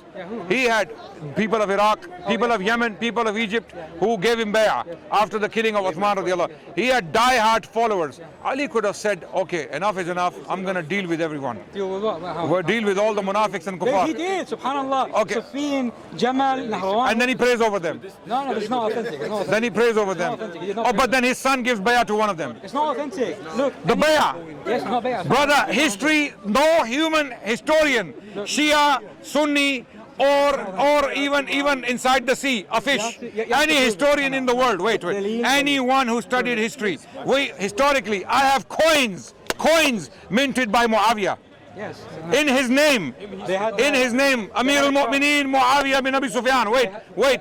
So how did I have coins from Ali bin Abi Talib. I have coins from the reign of Ali bin Abi Talib radiallahu anh. Ali radiallahu anh is removed from power, or he is killed, is shaheed by a Khariji. He's killed in 41 Hijri. Okay, and then Hassan comes to power, and then suddenly something happens. He doesn't believe this was bay'ah. I am saying something happened. Hassan suddenly moves to Medina, and Muawiyah is the caliph. How did that happen? Sulh. Okay, I am saying it was bay'ah. I'm claiming sulh. You are using the reports of sulh in the same reports the word bay'ah is mentioned. So what they do is they remove the word bay'ah and they accept the word sulh. So they take from the report part of it and they leave the other part. أَفَتُؤْمِنُونَ بِبَعْدِ الْكِتَابِ وَتَكْفُرُونَ بِبَعْدِ. Q&A time. Yeah. Q&A. Question for you, brother. Thank you for sincerity so far. Do you believe Sunnis are kafirs? Yes. No, as for... No, him. Sincerely, right? Because I want to hear it from you. A lot of us don't know. We lack knowledge. You tell us what you think of Sunnis. No problem. As for the Sunnah, I believe to be my brothers in Islam, the Asha'ira, the Maturidis, and as for someone who calls himself a Salafi, we have to ask. So like The Najdis and the Wahhabis. yeah, because No, mainstream Sunnis, brother, like the people, Hanafi madhab people. In so Hanafi is a Muslim. The person is clean. They have the same Aqidah. They have the same Majority Aqidah. of Sunnis follow the Hanafi madhab. I know. Do you believe that they're kafirs? Simple question. No, look, a Hanafi who's most likely to be a Maturidi, it's not kafir. That's majority. That's the overwhelming majority of the Hanafis. It's not kafir. So, but they have the same belief that they believe Ali bin Abi Talib radiallahu anh was not the Khalifa after Muhammad Rasulullah. No? No problem. And they believe that all the things the Salafis believe in, they believe in. The Maturidis. When it comes to these issues, the Aqaid. No, look, Aqeedah, You don't know what you're talking about. I know exactly what I'm talking about. Okay, where do they differ with them on these issues? Tawheed, they differ on Tawheed. No, they don't. Yes, No. Look, They differ on the Sifat. You don't know what you're talking about. Yes, They- exactly. Yeah, That's Tawheed, but that's that's got Tawheed. nothing to do with the Shia issue. No, on the Shia issue, they're all the same. They have the same beliefs. Suppose they have the same belief. Suppose he's right. Then what's your perspective? If The Hanafis, there was no more hostile to the Shia than the Ottomans, and the Ottomans were the epitome of Hanafi Maturidi school and Sufi. They were Sufi Ottomans, and they were fighting the Safavids. Not only fighting, taking territory, waging war. Sultan Suleiman the Magnificent spent 20 years of his life on the battlefield fighting. Sultan Selim also. Yes, Sultan Selim, his father. 250 years. It took what's your 250 years perspective on for the Turks to beat the Ottomans. But anyways, the point being is, a Maturidi, Ash'ari, these people, the Mu'tazila, they generally have Tawheed. So this is the most important thing. The Salafi, they differ into two categories. Some people. Brother, wait, I'll answer the question. I am asking you on the Shias. What? On the Shias, what is the view of the Maturidis and the Ash'ira and the Salafis on the Shias? Unanimous, united. They're united. The Salafis, again, I'm saying that. This is what the Qadianis do with us. What are you talking about? You guys all divided in firqas. They try to. No, I'm not saying that. They do. Look, the Ash'ira, the Maturidiyya. On the Shia, they're united. Yeah, that's my point. And the Mu'tazila, we believe them to be Muslims. Mu'tazila don't exist anymore. No, but the Shias are the Mu'tazila, yes. saying generally. No, the Shias are Mu'tazila, by the way. The People don't know. Ibadiyya. Yeah, they also. You're right. Yes. So okay. Now Only Mu'tazila that survive are Shia. Yes, gone. Are you going to let me answer the question? Yeah, but then address the question. When it comes, are you listening? What the hell is? Yes. So the point being is, the Salafis they go into two categories. Some of the Salafis do ta'wil of the sifat, where they basically said. No. Did you ask about sifat? I did not. No. Okay. So that are you interested in the sifat? Those who don't. Wait. We are talking about what the Maturidis and the Ash'ira and the Salafis think of the Shia. I'm answering. Yes. Stop. So stop wasting our time. I'm not wasting anyone's time. You're the one who's cutting me off to not answer. And I've told you I've got I lag quite a lot when I talk. Okay, it's quite difficult. You've been quite sincere so far. Go ahead. Yeah, thank you. We're listening to you. So basically, those Salafis that do ithbat of the sifat and say Allah has a literal hand, is a kafir. It's not a Muslim. Okay? We don't do that. I know. The mainstream. Yes, this is why I'm saying they're Muslims. Muslims that pray in Central London Mosque, are they kafirs? No, I'm not. That's not what I'm saying. I'm saying those. I'm not saying you're saying this. Yeah. I'm asking you. They're not. No. Okay. I'm saying those Salafis that say Allah has a literal hand and is bound, they're kuffar. Okay. So No Salafis say that. Yes, they do. Muhammad bin Shamsuddin is a known Salafi on YouTube. He believes Allah Azza wa Jalla is I don't bound. know who that is, and I don't know what. Well, he's on YouTube. Yeah. He's on YouTube, and he's Salafi, and he represents all Salafis. He represents hundreds of thousands. Brother, please stop. Are the Maturidis and the Ash'ira and the they're wait. Are they all united in Shia or not? On what? Like what? What do you mean? On the kufr of the Shias. No, of course not. Which one differs? Good question. Which one differs? For example, Was Shah Waliullah Maturidi? Shah no, Waliullah. these guys are whatever. What do you mean? Sheikh Shah Abdul Qadir. Waliullah al-Muhaddis al-Dahlawi was one of the greatest scholars to have lived in the Indian Al-Azhar. subcontinent. Al-Azhar. No. Not Al-Azhar today. Not Al-Azhar of Jamal Abdul Nasir and Mubarak and Sadat and Sisi. We don't take them seriously. Are they Muslims or no? They are Muslims. Alhamdulillah. They are under pressure. They are under the government pressure. We're not talking about them. Give me. Are they doing This taqiyya? guy is playing games. Are they doing Is this- taqiyya? But they were politicians. No, they are majboor. They are majboor. Taqiyya. No, it's not taqiyya. No, basically. It's not taqiyya. They don't believe in taqiyya. Sunnis don't believe in No, it's taqiyya. in the Quran. What do you mean? No. That. Okay. No. do you mean no? That's a verse. That taqiyya. Okay. When we say taqiyya, what do we mean? We mean how the Shias describe and explain it. How? To Shia, taqiyya means hiding all your beliefs until the Imam. No, not you. I'm talking about the Shia. And that's I'm a Shia. Okay, and that's the overwhelming majority. The Iranians, the Lebanese, and the Iraqis, and the Pakistanis, and the Indians, Ithna Ashariya. They believe in hiding their beliefs until the Mahdi comes. Until the I have Mahdi a comes. follow-up. So if the Hanafis Sahibul Zaman. are not kafir, then why don't you pray with them? Like surely, no. Brother. let me just elaborate on my question. I have a naive question, brother. I'm not that, Basically, Let me just ask you the question, right? So if they're not kafir and they're Muslims, then why don't you pray behind the Imams that say Central London Mosque? No problem. Yeah. That's because in Islam we have people who are of the Ahl Sunnah and we have people who are of the Ahl Bid'ah. And I believe anyone who's not. Sorry, the Ahl what? Ahl Bid'ah. Bid'ah. Innovation. Innovators. Ironically, Shias telling you who Ahlul Bid'ah are. Yeah, this is Let me hear your answer. Go ahead. So basically, anyone who's not upon the Sunnah, you can't pray after. You can't pray behind them. So the Central London Mosque is Ahl Bid'ah? Yeah. It's not Sunni. Brother, look. Why don't you accept this? I will help him. I will speak for him. In reality, the Shia scholarship, the highest level of scholarship, they believe the Ahl Sunnah to be kuffar. They do. No. They will not say it. Because when they say it, it raises problems. 80% of the ummah is gonna cause Just like the Qadianis. Qadianis, their prophet Mirza and his two sons and his son. A'udhu billah. Wait. I'm What is the coming. opinion of Sheikh Saduq when it comes to the Sunnis? What is his opinion? Tell us. I don't know. I don't know. Tell me. الجهل أفتك يا سامحك. Why is it? They are juhal? No. I'm There's other bil jahl? I'm saying you're ignorant on this matter. Sheikh al-Saduq was asked about he basically comments on the matter of marrying the Sunni.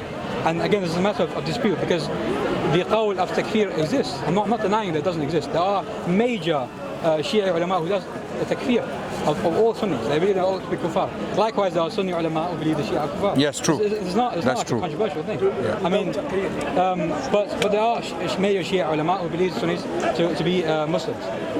Again, with exceptions. Those who have tawheed are Muslims. Those who believe that Allah... Which tawheed?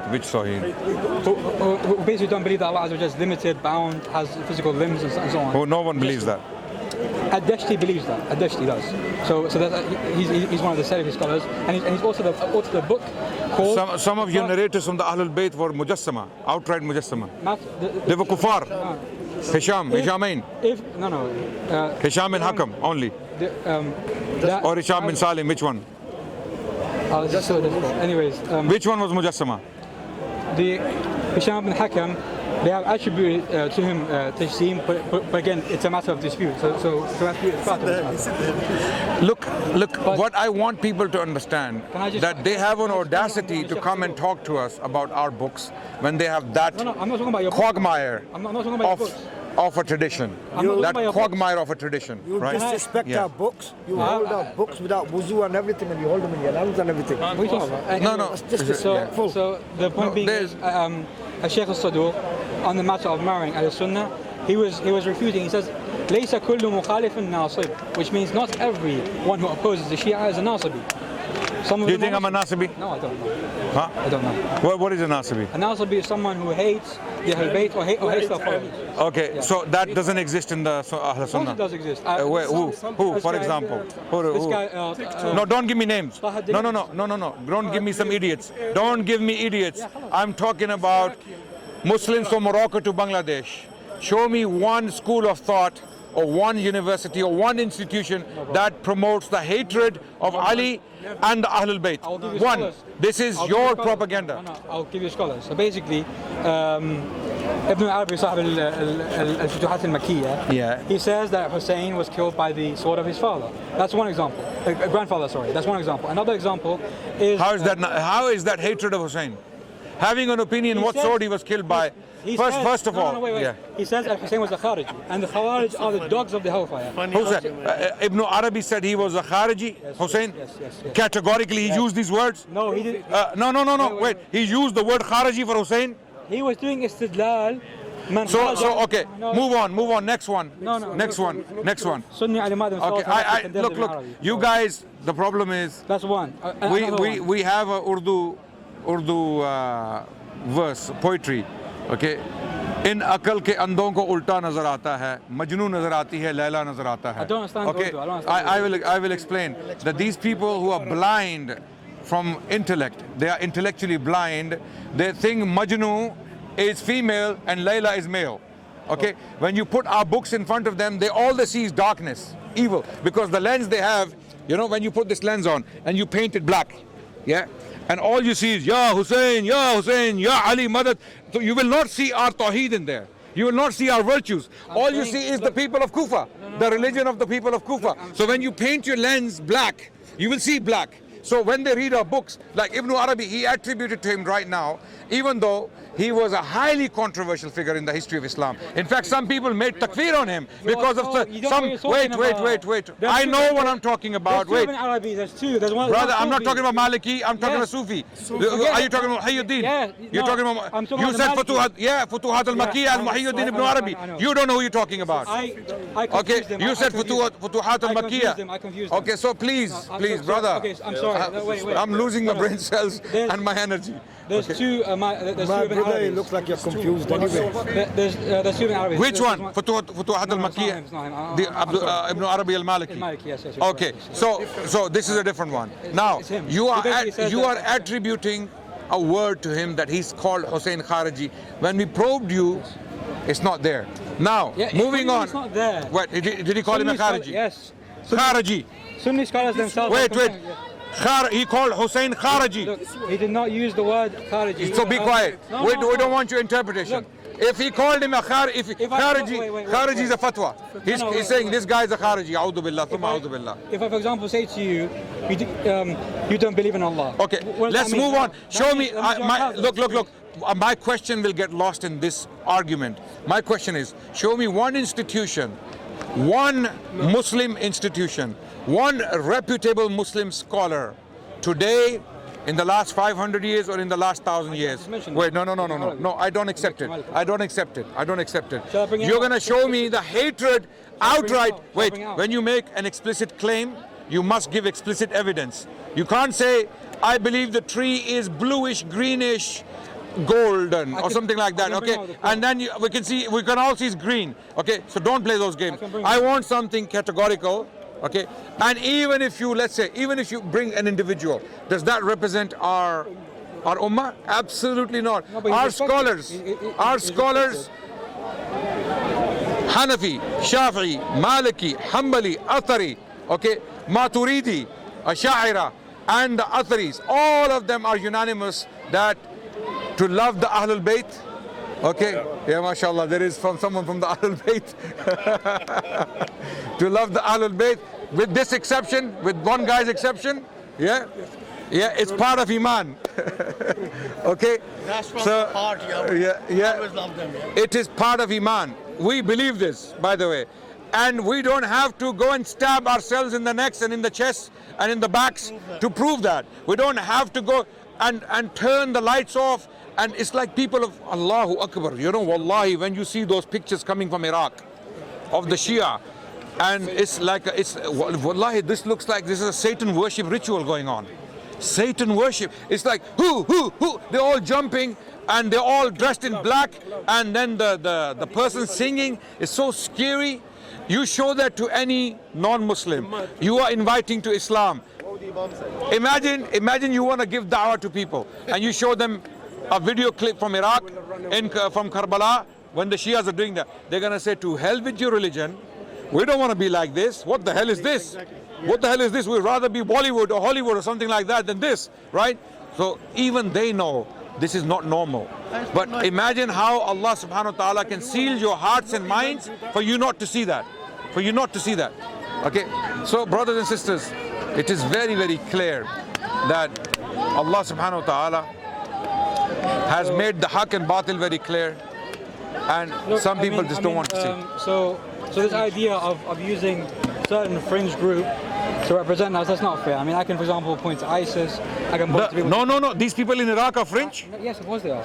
They're fringe. What are you brother? What are you talking about? The Azza, you know, the one who are striking themselves and they are Ashura. These discos that are so-called Azza. Brother, India, Pakistan, Iran, Lebanon, Iraq, here on the streets of London. What are you talking about? This is fringe? Okay.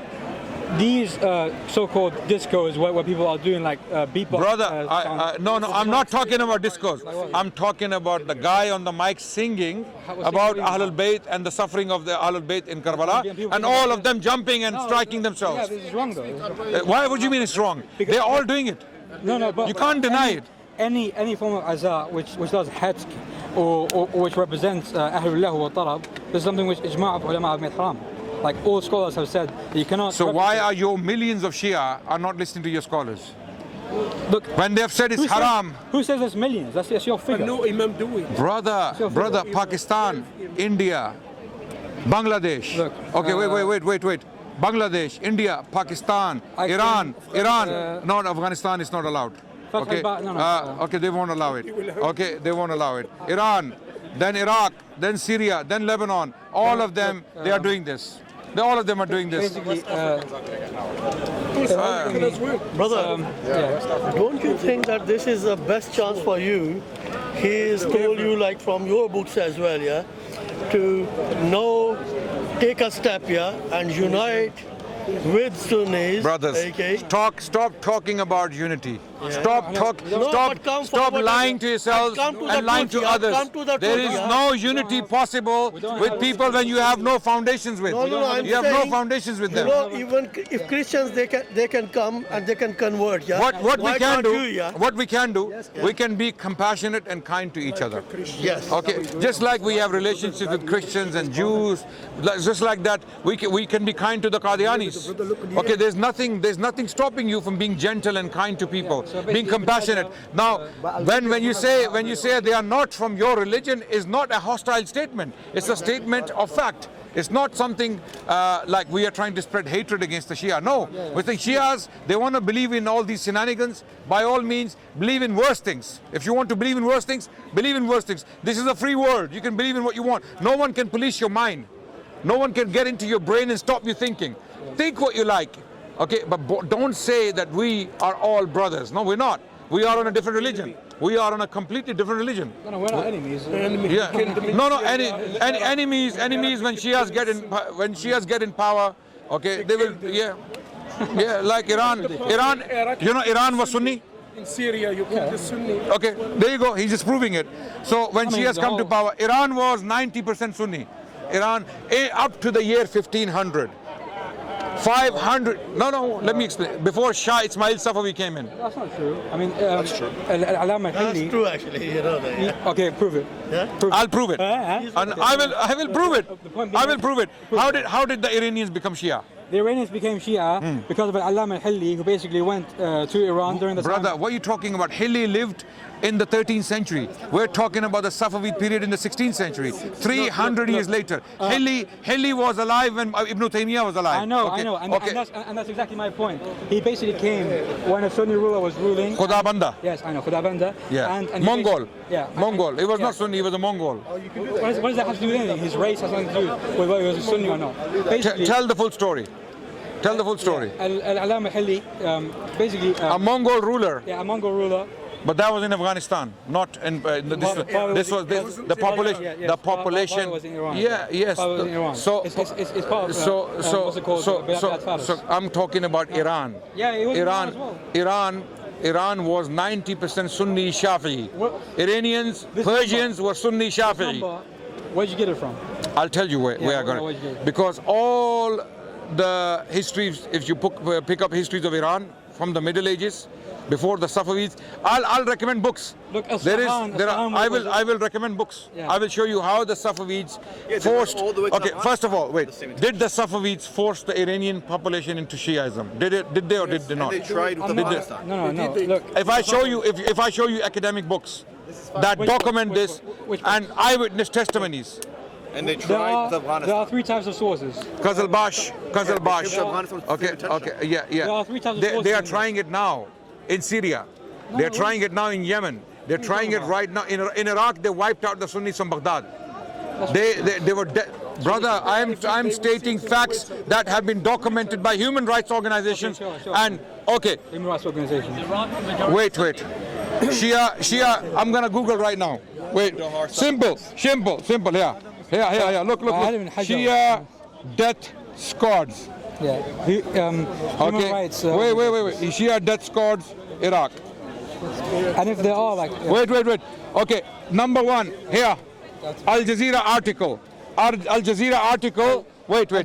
Death squads behind Iraq killings. Al Jazeera is not trustworthy. Okay, Al Jazeera is not trustworthy. What about BBC? Yeah. What about BBC? Any human rights organization is... The Guardian. Wait. The Guardian, the British newspaper. What do they say? Sunnis change names to avoid Shia death squad. Okay, the source of it. October 2006. Guardian newspaper. The Guardian newspaper. The source. What do you mean the source? Peter Bowman. Where do you get this information from? In Baghdad. Okay. Wait. What time was it? Sunnis change names to avoid Shia death squads in 2006. Yeah, no. So what happened in Iran? What happened in Iran was the Safavids came in. In 2006, there was basically a civil war that ensued, and it's because there was a group from a militia known as Jihad fi Bilad al-Rafidain, which was led by a guy named Zarqawi, I believe. I was 6 years old at the time. I wasn't, really active. But basically... You were 6 at the time? Yeah. You're a baby, man. Well, I'm not a baby. Well, I mean, you were very young. Yeah. Anyway, so the point being is, Zarqawi was like... He was wiping out people, yes. So basically, a Shia terror group, it is a terror group, that was... So I was telling the truth. Yeah, but it wasn't... So why did you dispute my point earlier? When you know these things, brother, why do you dispute? Say you're right. Like I'm accepting every fact you're stating. I'm saying, yeah, you're right. It was not in a vacuum. It was not in a vacuum, though. Brother, who mentioned a vacuum? I made a claim that there were Shia death squads going after general Sunnis to wipe them out. But why? Why? Because... Why did ISIS did why? Is there a why for ISIS? Yes. Is there a why for ISIS? Of course there is. No, there is no why. I don't accept any. There is no excuse for terrorism. There is no excuse for innocent. There is no excuse for killing innocent people. Okay. There is no. You can't say why I killed an innocent person. Yes, you can because it was not done in a vacuum. It's more about the stuff. No, you can't. I'm not condoning it. I'm not condoning it. Obviously, killing one Muslim is like killing all of them. I know. Wallahi, I know. So what you telling us? So haram. I know it's haram. Look, we are getting to the politics. We started with your question. It's getting messy and messy. We're not getting to any conclusive point. Well, it was basically because of the al-Askariyin. There's like a place in Samarra. The point I was historically, when people say Shia-Sunni unity, they are either absolutely ignorant or they're working for the Shias. They're working for the Shias. Because the Shias, they are the ones who talk this language, Shia-Sunni unity, because they know that the only way they can infiltrate the Sunnis to confuse them, to actually bring them into their religion, is by mixing with them, right? But on the other hand, the Sunnis, they know the books of the Shia. Look, again I said, there is no harm in speaking the truth, being honest with each other, and tell each other who we are, what we believe in, and live harmoniously, live in harmony, don't play these sinister, under the table, underground games so that people can attack you, I mean, right? honestly, Be open about your beliefs and say, look, we believe this. We're not going to insult your elders. You don't like us, no problem. You don't like our beliefs, no problem. This is more constructive. What's one thing about Sunnis that's resulting in you to not accept it? Look, like what would he have to do or present to you to have you embrace? I would have to stab myself. No. This is a serious question. Like, I want it to be more constructive. So I'm wondering, what does he have to do to demonstrate to you? So for me to basically believe in Sunni Islam, the matter of imamah has to not exist in my view. So again. Sorry, what did you say? Imamah doesn't have to exist in my view, and basically this is like an impossibility. Why? Because the entirety of Islamic history has shown me clearly that there are two camps: the camp that was with Ali والسلام, and his descendants, and the camp that was against him. And we don't accept this. And this is we don't accept this. We believe this narrative, this religion, this is a separate religion. It was born in Iraq, in Kufa. This is not from Medina. This is not from Mecca. This is not from Damascus. This is not from Baghdad. It's only one place in the world where this religion was born and it was spread. The city of liars. The city of liars, Kufa. No. He can't deny this. I'm denying it. You're saying the Shia religion was not born in Kufa? No, absolutely not. Okay, your narrators, 4 of them, Abu Basir, Hishamain, and Zurara. But we have wait. We have some in Medina though. No problem. I'm talking about these 4. Okay. Main.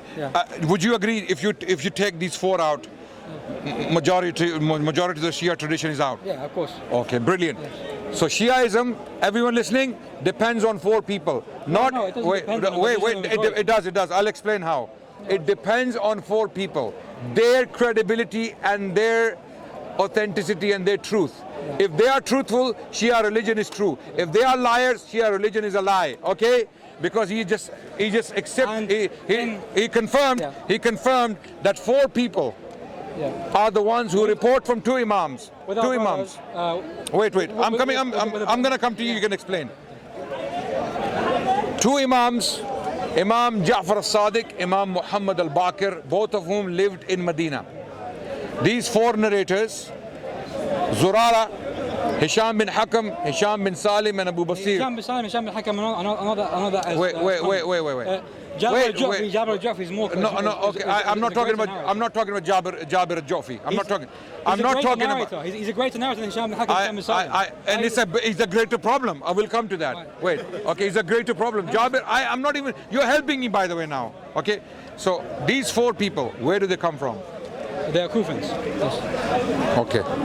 Everyone listening? We have Medina narrators. Brother, I'm talking... What is my case? Don't take me to exceptions. I'm talking about exceptions. Okay. They're major I'm narrators. talking about your more important. Majority, The majority of the reports from the Imams come from these 4 individuals. When they say follow the Ahlul Bayt, they are actually telling us to follow the 4 people.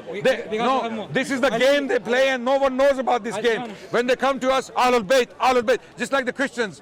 Jesus died on the cross. Okay, how do we know? Gospels. 4 Gospels. You must believe in Matthew, Mark, Luke, and John before you get to the crucifixion. Just like before you get to the Shia Ali, you must go through these 4 people, these 4 Gospels. There is an equivalent to this. My point is not complete. Brother, stop. Go ahead. Okay, so basically, but what's my point? What is he answering? La ilaha illallah. La ilaha illallah. So basically, he mentioned these 4 narrators: Zurara ibn Ayyam, Hisham bin Hakam, Hisham bin Salim, and was the Abu Basir al-Asadi. Now, the funny thing is, if we go.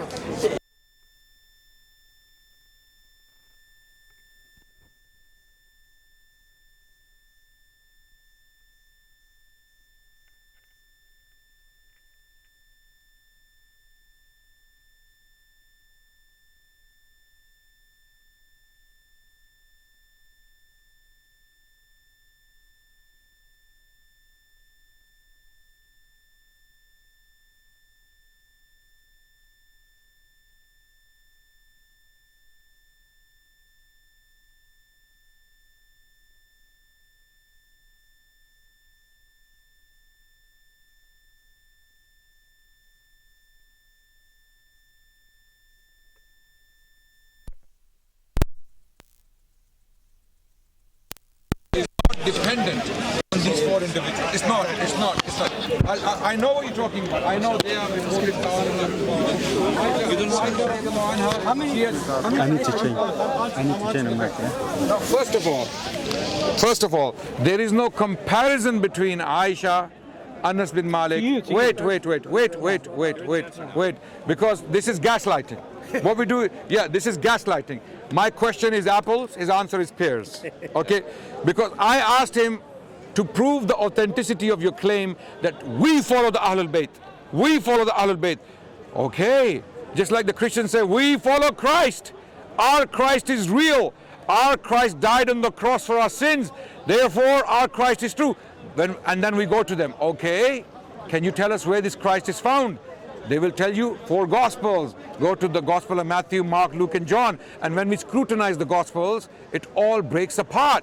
We realize these Gospels are nothing but, whispers. You guys know that they are whispers, Chinese whispers. You guys Okay. know that Wait. Shia, I'm coming to. You're cutting me. I'm coming to you. Let me finish my point. So ridiculous. Just like that, the Shia religion. Like the time ratio between The Shia religion depends on not 2 Imams, Actually, what do they claim? We are 12ers. We believe in 12 Imams. They don't. That's the fourth time you repeat this argument. Okay, wait. Just keep on, Because you keep cutting me. You keep cutting me No, in the I middle. don't. If you let me finish, it will be quicker. It's just taking so Will long. be quicker. Okay, because I'm here for education. I want to educate the Shias and the Sunnis so they understand why we do not follow Shiaism. That's right. Let me explain why we are not Shia. Why we are not Shia. Let me. You can explain why we. Why am I not Shia? Yeah. Okay, I consider myself relatively informed on Shiaism, relatively informed. I'm not claiming to be an authority. I have scrutinized the sources of information. Epistemology is very important to me. How we gain knowledge, how we reach authenticity is very important to me. I can't just believe Chinese whispers. Someone said something and I have to believe it. No, it has to be authentic. So Shia religion, who transferred it, who transmitted it, is the question. What we know today as Shiaism, 12-verse Shiaism, first of all, where was it born? It was born in Kufa. We have confirmed that. In the city of Kufa, which was riddled with liars. Okay, I'm not saying everyone was a liar walking around the streets of Kufa, but it was a hub of liars, and these are the very unfortunate people who killed Hussein. Okay, so from the very descendants, let me explain. From the very descendants of these people Give me one narrator from the Shia whose forefather was a killer of Hussein. Okay, I'll come to that. I'll come to that. Okay, now these narrators, they are from Kufa. So when the Shia say we are followers of 12 Imams, they're not, because majority of the reports, over 90% of the reports, go back to 2 Imams. So they're not Ithna Ashariya, they are Ithnainiya. They are not 12ers, they are 2ers. They are 2ers. Wait, they are 2ers. Who 2? Which 2? Imam Ja'far al-Sadiq and Imam Muhammad al-Baqir. Now the question is, how do we know what they taught? There are 4 people who report from them. Wait, brother, wait. These guys are not Let major. me. You keep cutting. Keep cutting. Yes, that's a bigger problem. I'll come to that. Okay. Imam Abu Hanifa said about Imam Abu Hanifa rahmatullah alayhi, who was a student of Imam Ja'far al-Sadiq. Oh, wait. He said, look, he can't. Okay, look, brother, let me finish my point. We've been going on for like ages. That's not fair. Do you want me to ignore you and continue? Let me finish. I'm finishing very quickly. Let me finish my case. Okay. No. You can stay, but stay quiet for a second. Then these are the 4 people who narrate from 2 Imams. Okay, I have already mentioned them. Zurara, Hisham bin Hakam, Hisham bin Salim, and Abu Basir al-Asadi. Right? These 4 people. Every single one of them is dubious according to Sunnis? No. We would throw these people on the wall. We wouldn't even consider them, let alone report hadith from them. These 4 individuals, according to the Shia books, are liars, mujassama, and untrustworthy, and they have been cursed by the Imams. 4 narrators. So how do you want us to follow the Ahlul Bayt through these people? Your version of the Ahlul Bayt comes from liars we cannot possibly accept this version. We would rather accept the Gospels. They are more trustworthy than these liars of Kufa. That's my case. Now respond to us. Before we get to the Sahaba, which is a completely different topic, we can get to them if you want. But tell us, why do we have to follow liars to follow the Ahlul Bayt? Let's talk about the major narrators of the Shia. So, like, this might be a surprise to most of you guys, but you know that major Shia narrators have been called trustworthy by Ahl Sunnah. You know this. Like Abdul Malik ibn Wa'yan, the brother of Zurara, is thiqa based on Sunnis. Jabir al-Ju'fi, Sufyan al-Thawri called him thiqa. Hello. I'm talking about those four. I'm not talking about his uncle, his auntie, his chacha, his mamu, his tai. I'm not talking about these people. I'm talking about those four. Yes. Just talk about those four. What about them? What is their status in Shia books? Brother, please speak up, please. Can't hear you. The mic can hear him. I'm not used to speaking up. Like, We will not allow gaslighting. Talk about those fours. Yeah. Now, the Qadianis have trained me well how to avoid gaslighting. Yeah. Because for the last 1 year, I've become an expert in detecting gaslighting. Alhamdulillah. No gaslighting. Those four. Come to those four. Who are they? According to your books, who are they? So, Shaykh al-Mufid, he has a risala where he mentions there's like major fuqaha that we have and major like narrators. أجمعت الطائفة على وثاقتهم. And all those four are included in those things. Okay, what is the, let's go one by one. What is the status of Zurara in Rijal al-Kashi? Imam al-Sadiq says, رحم الله زرارة لولا زرارة لضاع حديث أبي. May Allah's mercy be upon Zurara. If not for him, the narrations of my father. And who's the narrator of this report? I can't remember. Abdullah, the son of Zurara. No. Check. We have multiple. Check. No. Check. Check. Yeah, Okay. Wait. So, he gave a very beautiful report about Zurara from Rijal al-Kashi. Now I'm going to ask him a question and watch what we call gaslighting. Did the Imam curse Zurara in the same chapter? No. Answer my question before we get to that. Did the Imam curse Zurara? Did the Imam curse Zurara in the same chapter? I'm not aware of an authentic report that curses Zurara. I'm not aware of an authentic report. Okay. Wait. This is getting interesting. Did the Imam curse Zurara in the same chapter of Rijal al-Kashi? In some weak reports, yes. No. Did the Imam curse? No. The reports are not there? You're going to make me pull them out? There's only one report that we mentioned from the son of Zurara where he asked, why do you do this? This is where one can understand that the Imam may have done this. But however, the Imam explains... Okay. The Imam, so if I show you Al-Khoi authenticating those reports, Al-Khoi, your hadith authority, they're Albani. Okay, Al-Khoi, we have Albani. Al-Khoi is the hadith authority, contemporary hadith authority who died recently, right? 90s, he died in the 90s. Yeah, recently, yes, that's what I meant. So did Imam Albani. So we had Albani, a recent authority in hadith, and they have Al-Khoi. Al-Khoi authenticated these reports where the Imams directly condemned Zurara. May Allah's curse be. Now someone who is reporting hundreds, possibly thousands of reports from the Imams is cursed by the Imams. Zurara has thousands of hadith. He's a very important narrator in our hadith. Thousands, right? Yes. So once Zurara is gone, I would say one leg and one arm of Shiaism is gone. One arm is gone. Khalas, one arm. Because I mean, no problem. Even one arm less harm. But to his point about Al-Khoi, if Zurara was condemned by Imam Ja'far as-Sadiq in the worst words possible, in worst terms possible, and if those reports are authentic according to the Shia scholars, then this game is all happening within the Shia school, not us. We don't even care about these narrators. To us, they are outright liars. We will throw them on the walls. They don't stand a chance with us, right? But with them, they themselves condemn these narrators, all four of them. If you remove these four, Shiaism down, finished.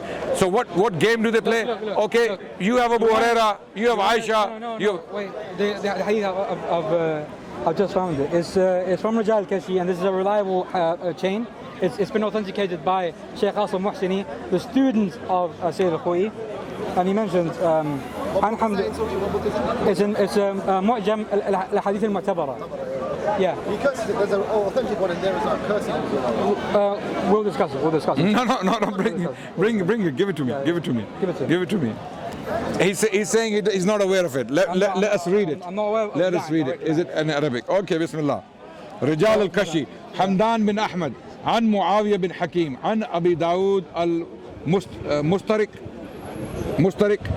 قال كنت قائد أبي بصير في بعض جنائز أصحابنا فقلت له هو ذا زرارة في الجنازة قال لي اذهب بي إليه قال فذهبت به إليه قال فقال له السلام عليك أبا الحسن فرد عليه زرارة السلام وقال له لو علمت أن هذا من Okay, this is not the one where he's being cursed. No, wait. The cursed one is the other one. One second.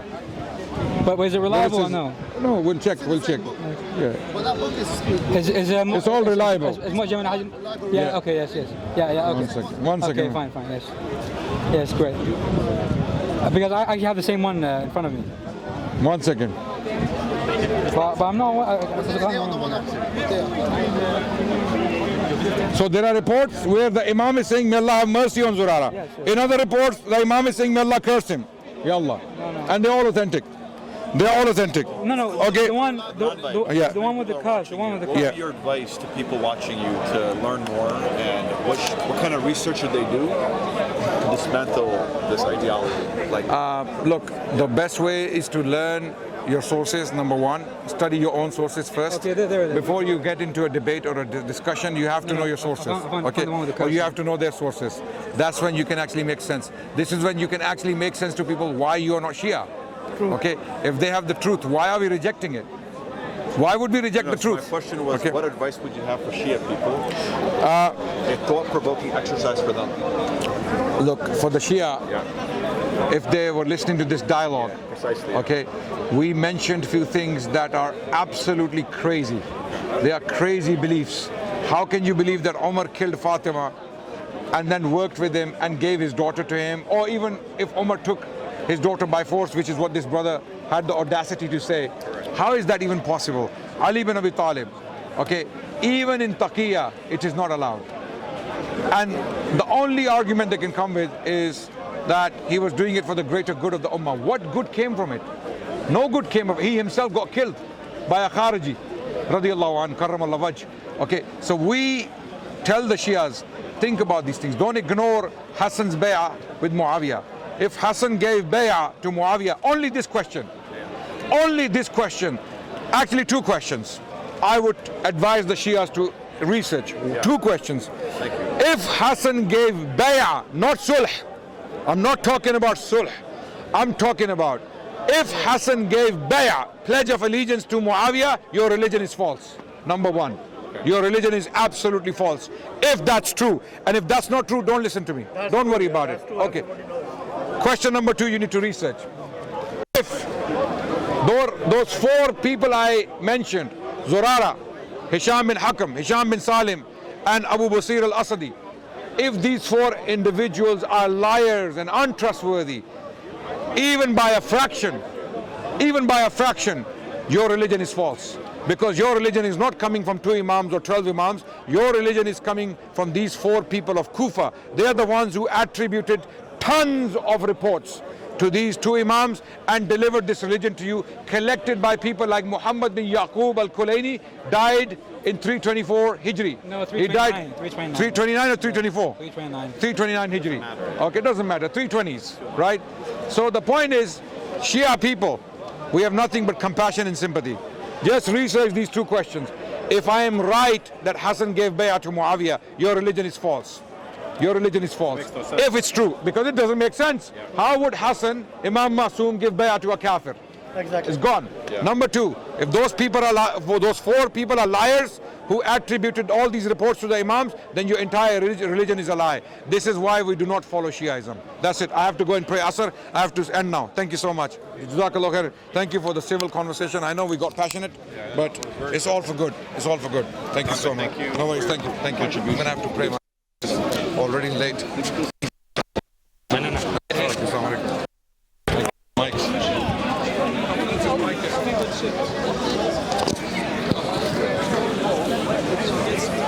How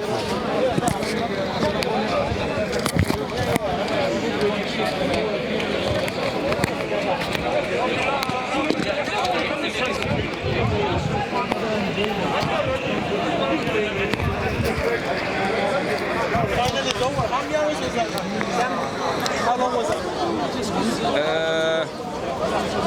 hours? 3 hours? No, I think 2. That's because you started late? Yeah.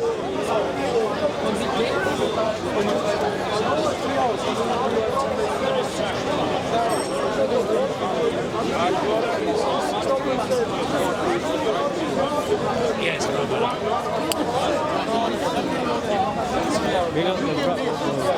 are you alive? Yeah.